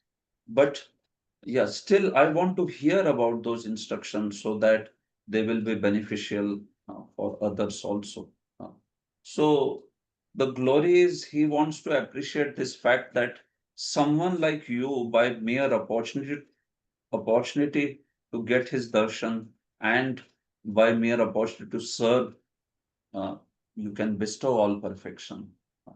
But then still, how many people have that opportunity? Not many have. So I wish to ask these questions so that others also, those who don't have that opportunity. Yes, so Prabhu, it is there, no? Darshane pavitra karo ye tomar gun. Or we see that if somebody comes in a pure devotees association, even that can give full perfection if that sort of mercy pure devotee decides to offer. It is possible. But another question about here, the question is about Bhagavad Dharma. I'm asking this as a, understand where else this topic, because we see this in first canto, second chapter and fifth chapter and third canto. Some just to know that this specific question, and which are sections which give this Bhagavad Dharma Siddhantas. Here is one beautiful section. Here it is there, then again in Uddhav Gita also it is there. Yeah, Uddhav Gita, it is certainly there, first canto, second chapter. Yeah. What more? Samarpan Kupro can tell. In Prahlad Maharaj's discussion also there is Bhagavad Dharma. Dharma and Bhagavad. That's also there. Yeah, maybe more. Yeah, these at least few remember. Maitreya Muni also, Vidura and Maitreya. Any specific chapter?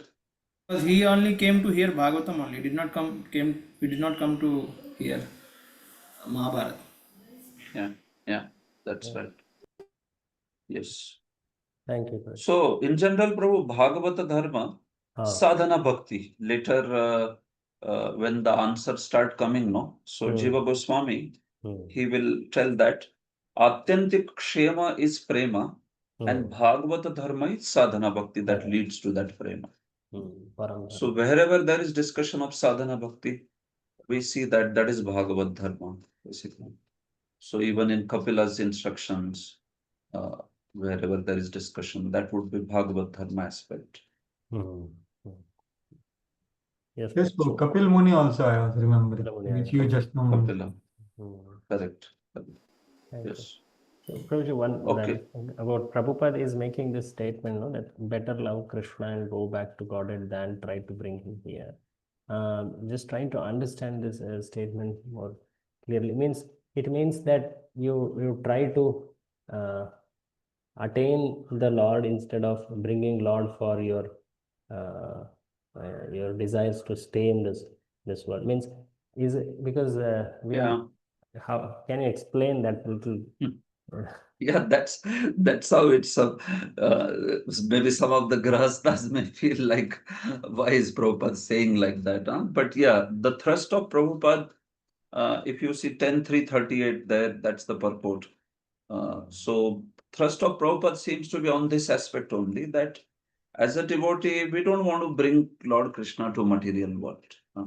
So instead of desiring that, okay, oh Lord, please become my son, rather than that, you can have the same reciprocation, but you go back home, back to Godhead, and you go to the spiritual world and have that sort of reciprocation.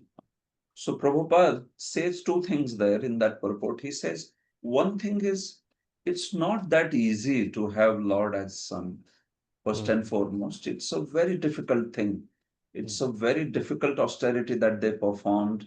And for someone to get a Lord as son, it is not that easy. But he says, but if you want to reciprocate with Lord as your child in spiritual world, that is easy.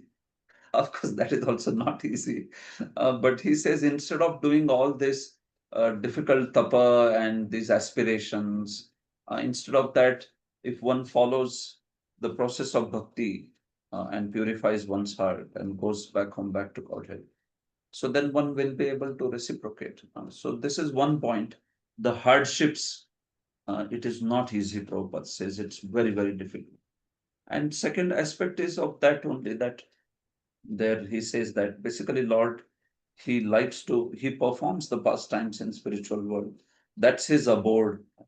So instead of continuing and expecting progeny like Lord or Lord himself in the material world, one focuses his attention on serving the Lord in the spiritual world in that particular manner. So even as grahasthas, one may desire very good progeny. So one may desire progeny which is like a good soul, a devotee soul. But then naturally one may not want to, life after life, get this sort of benediction where one just wants to get the Lord in the material world always. No. So one may want to serve the Supreme Lord in any condition. But yeah, Prabhupada is specifically saying that a devotee wants to serve the Supreme Lord in the spiritual world instead of trying to make him come to the material world. For some very special exalted devotees, because they are dictated by Lord's desire only, so it's perfect. But for a sadhaka to aspire like that, where life after life, you please come to material world to become my son, or something like that. And that doesn't appear to be appropriate desire. And that's what Prabhupada is saying. So maybe you can go through also that purport. Something more he says there. I don't remember. But yeah, few things I remember. Thank you. Okay, Arjuneshwar Prabhu and then Vanmali Govind Prabhu. Yes, quickly. Prabhuji, this Sadhya Punati Sadharmo, this is a 13th verse, na? So we have also heard that Prabhupada or Vishwanath Chakravarti Thakur mentions in Ajamil section, and Prabhupada also mentions that so the bhakti process, the purification, it happens, but the result comes late. It is there, the result is there, means it has happened already, but the result Lord gives late. Many times the reason is the devotee should not become proud, so therefore they go through the normal sadhaka vidhi and they continue their bhakti with humility. So because now in connection to this question which Sachinanda Bhagavan asked before this, when there is no dharma or the dharmic principles are abolished, then Lord appears and then he establishes.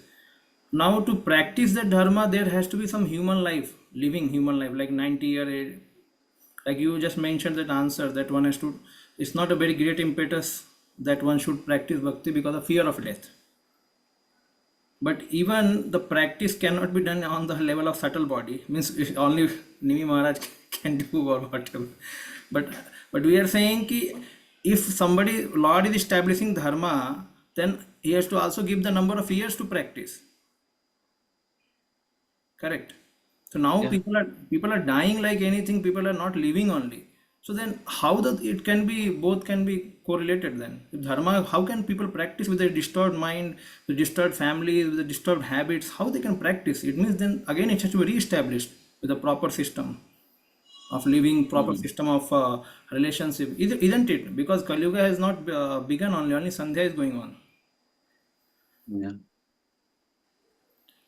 Yes. See, as far as Kali Yuga is concerned, the aspects of Kali Yuga, Prayan, Alpayusho, Sabhya, Kalavasmin, Yuge Jana, all those aspects, certainly they are in place. Manda Sumanda Matayo Manda Bhagya Vipadrita. So this is one aspect. So Alpayusha, it is naturally. Because the people in the Kali Yuga, they are obviously not the people who have done great piety or like that. These are all, these are all perpetual backbenchers, as they say. And these are backbenchers in the school of spirituality. So they, just a minute. Yeah, so these beings, first of all, they are not very qualified. And the Yuga itself, with all his gunas, all its gunas, Alpayusha and all that stuff, it is there. So on one hand, the Kali Yuga is condemned in that manner by talking about its doshas. But also on the other hand, you talk, okay, this is the dosha, but then certain benediction is also being given. Kadare doshnidhe rajan asti ek mahan guna. Kitana deva Krishna se mukta sangha param bhaja. Like that. Or Parikshit also, Kalim Sabha Jayanti, or Parikshit also, Nanudveshti Kalim Samrat, Saranga iva Sarabhu. So, on one hand, there is discussion about Kali Yuga's doshas, but on other hand, we also see that aspect, that there is glorification also. So this bhakti process, holy names and all that, they would have been considered, because the mentality is like that in prior yugas, although it is available, somehow people, they have such an attitude that they don't want to take it, or they think it is to be too simple. They think it to be way below their standards, because yes, they're born with a certain intellect, certain ability, certain mentality. They want to do something which is more austere, which is elaborate, which is more intense, or something like that. But then for Kali Yuga, you give a process which allows you to perfect your life even in that short span. That's what Shastra is saying. Of course, depends upon our own intensity of practice and all that also. But yes, these are the Shastra Vachanas that, okay, Kirtana Deva Krishnasya Mukta Sangha Param Raje, Sadyo Vimuchyate, all these benedictions of Kali Yuga.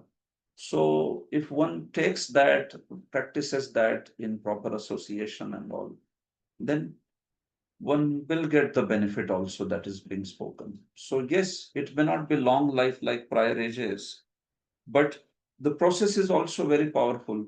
The expectation is also not that great like Satya Yuga. You have to perform like that. No, it's a very fair expectation, basic minimum expectation, where we take that process and apply it with the faith, and we try to practice it. Yes, within that also certainly there are obstacles. Overall, Kali Yuga is not a very favorable yuga for practicing spiritual life. But then still within that you see some, within that Kali Yuga, Parikshit also saw some benediction. Parikshit saw some good point, and that's why he did not want to kill Kali, because he thought that, okay, there is some benefit certainly within Kali Yuga. So let him rule over, no problem.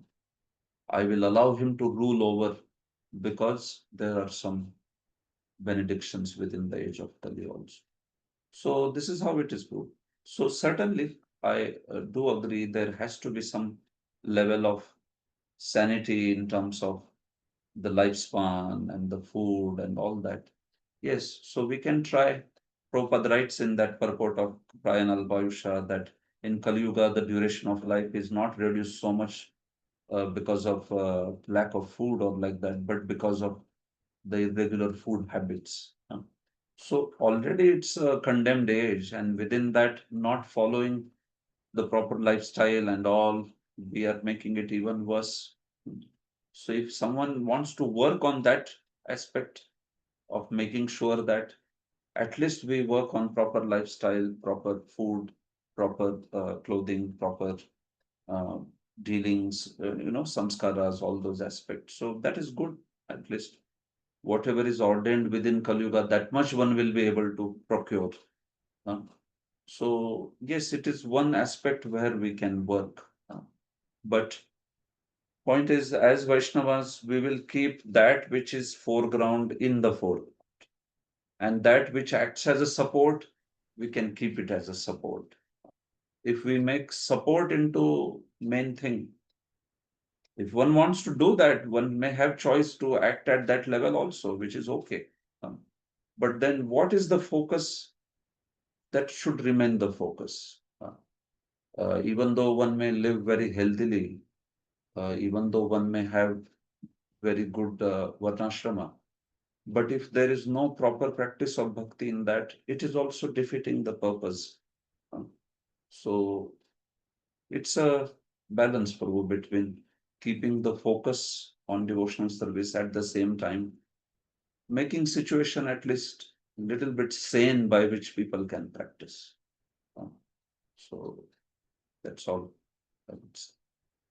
Prabhuji, you just mentioned to Prabhuji's answer, Sachin Bhagantu, that engage in the service and then so many times this is the thing, like we have heard, we have read that acharyas, previous acharyas, they have practiced very intense sadhana, and intense sadhana is not very easy to get attracted. Attraction is okay, but we cannot get practice, we cannot do that practice immediately.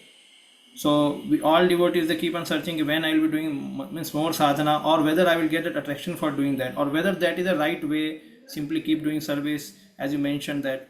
So devotees, as you say, you should not fear the death. So in particular situation, everybody chanting committed number of rounds, doing some seva, and then other serving devotees. So this is a regular life. Now in this regular life, we are going to perfect, or the acharyas who were practicing big number of vows, these many. So now there is a lot of difference. Now the devotee also think, अरे उधर तक मैं कब आऊँगा, मेरा उम्र ही नहीं है अभी तक. Means he is suffering from so many these things, so many offenses, so many here and there. So then for him also perfection is long awaited actually. See, no doubt, see, Prabhu, no doubt, within the practice of bhakti that we do, the service aspect is stressed a lot. Prabhupada also gave us that aspect. There is a lot of dynamic service that's there in ISKCON. But yeah, we see, as mature devotees, we have to also understand, all of us, that service is certainly there, but then, yeah, whether that service is leading us to also become very attached to, the chanting of the holy names, attached to hearing the glories of the Supreme Lord. Do we have interest?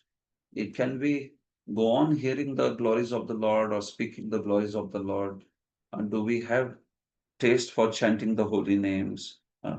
Are those Vaishnava qualities developing? These factors also, Prabhu, have to be taken into consideration. Otherwise, just running around for service, it will give some benefit, but one cannot be mindless in just thinking that, okay, I continue like this only, and then finally I will be purified on the last day of my life.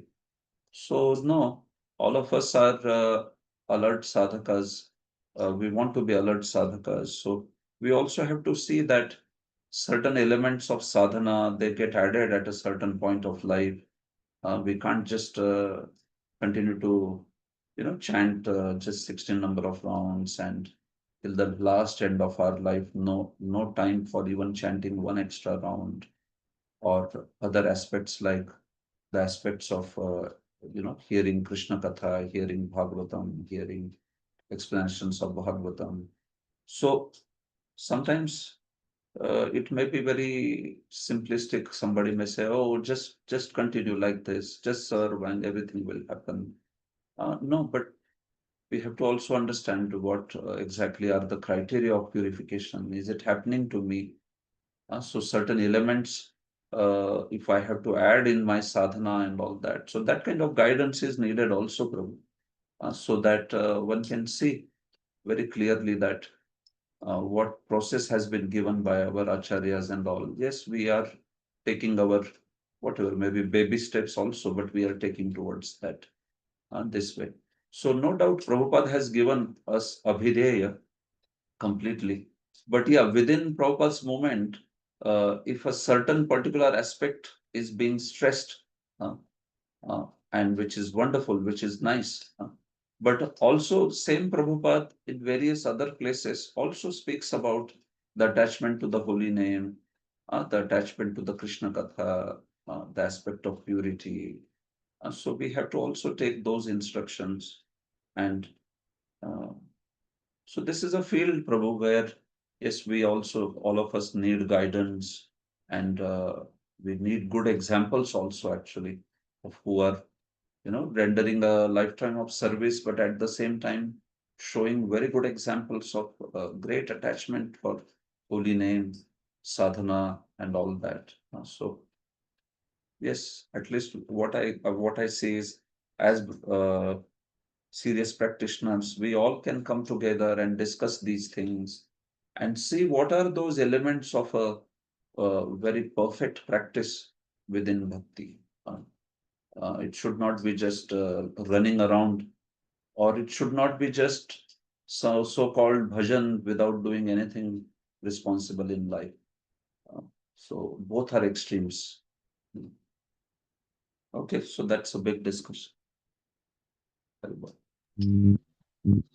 Okay, Vanmali Goindpro, are you there? You want to ask, or maybe tomorrow? What you want to do? Whatever you say, Prabhu. I am ready today, tomorrow. Okay, you can ask them. Okay, Prabhu. This what Arjuneshwar Prabhu was just now asking. The small point. Can we also think that regarding going back home, back to Godhead and perfection, we can leave it to Guru and Krishna to decide, and we can the emphasis can be more on what instructions are given to follow that, and the result we can depend on. Means it is their business to take us back home, back to Godhead. Our main focus can be on focusing what the instruction are we doing, following the instructions of Guru or not.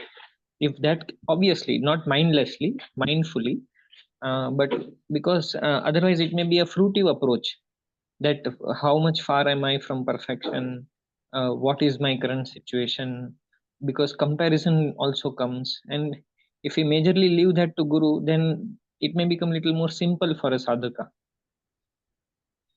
It's a very nice question, a very good question actually.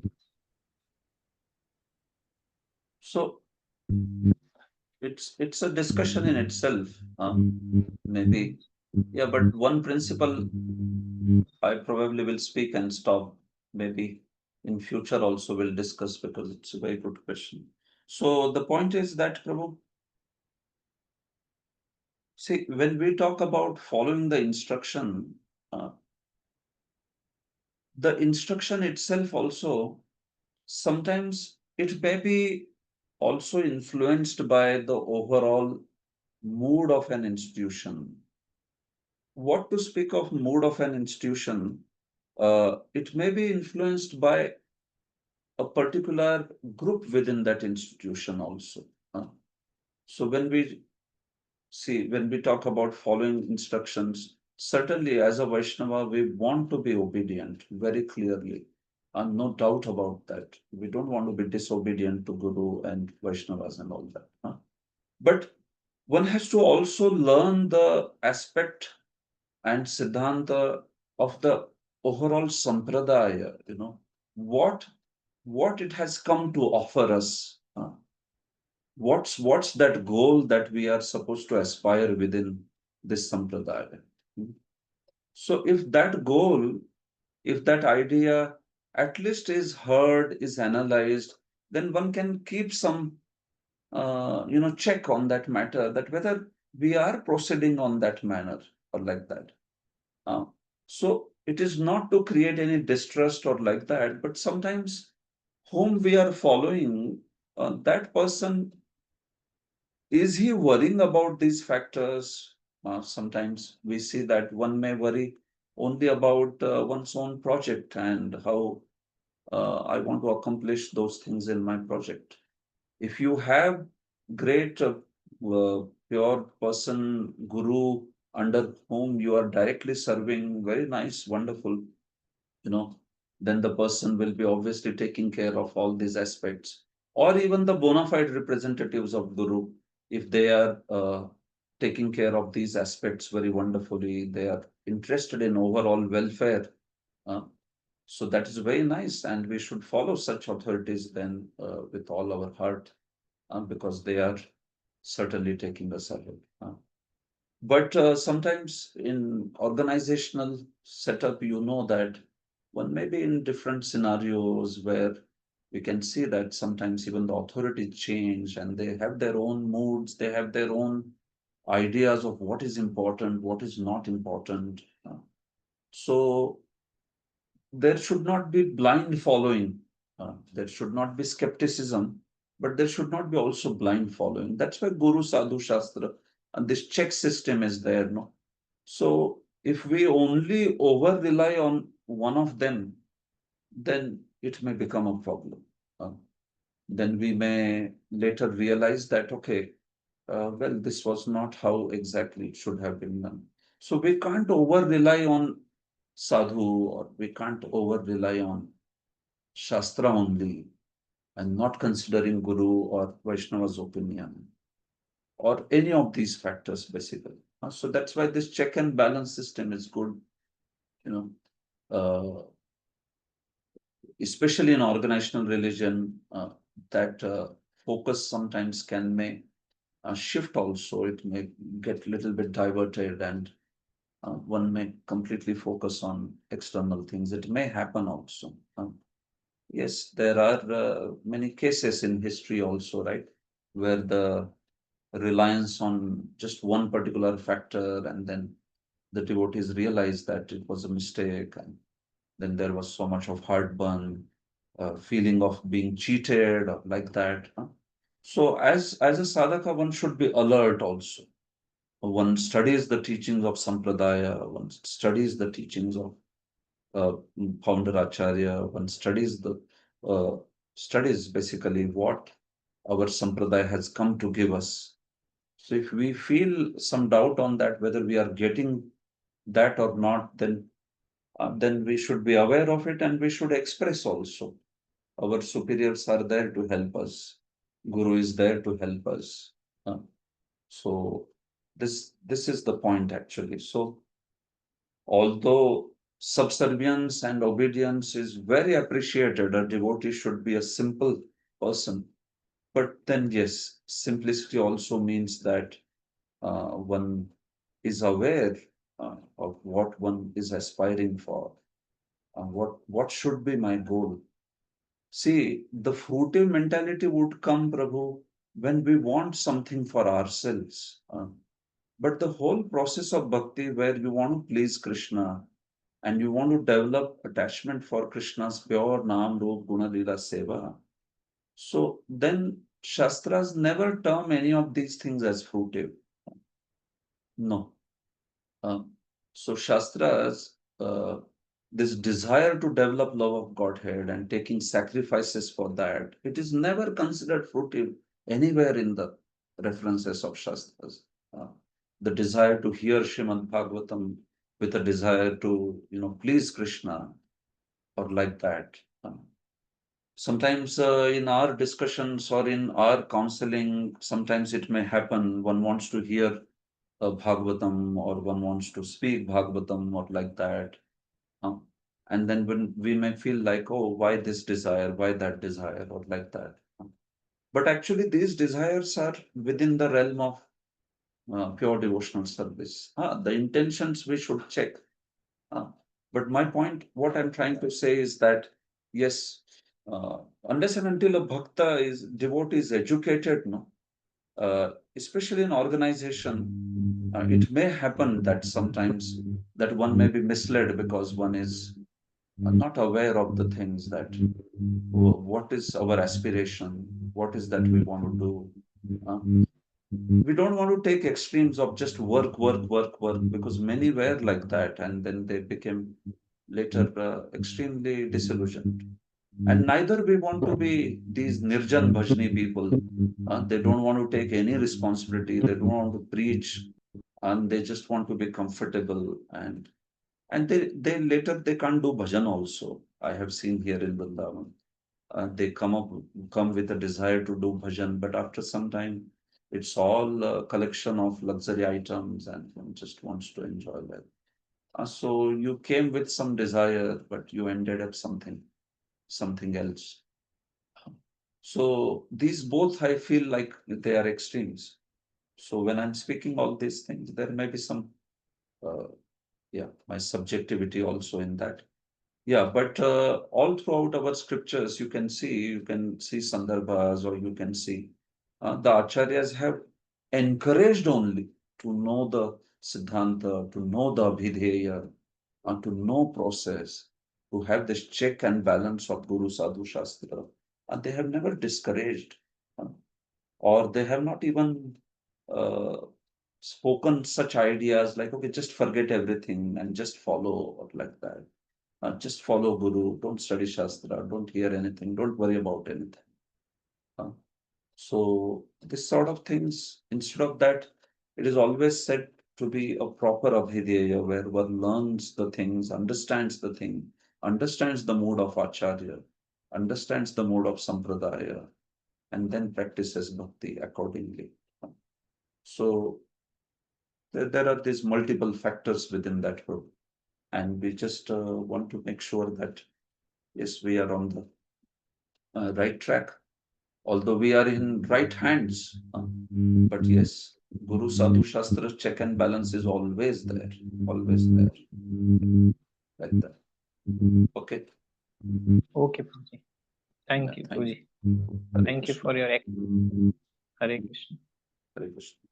All right. Thank you all very much. Srila Prabhupada ki jai. Thank you very much.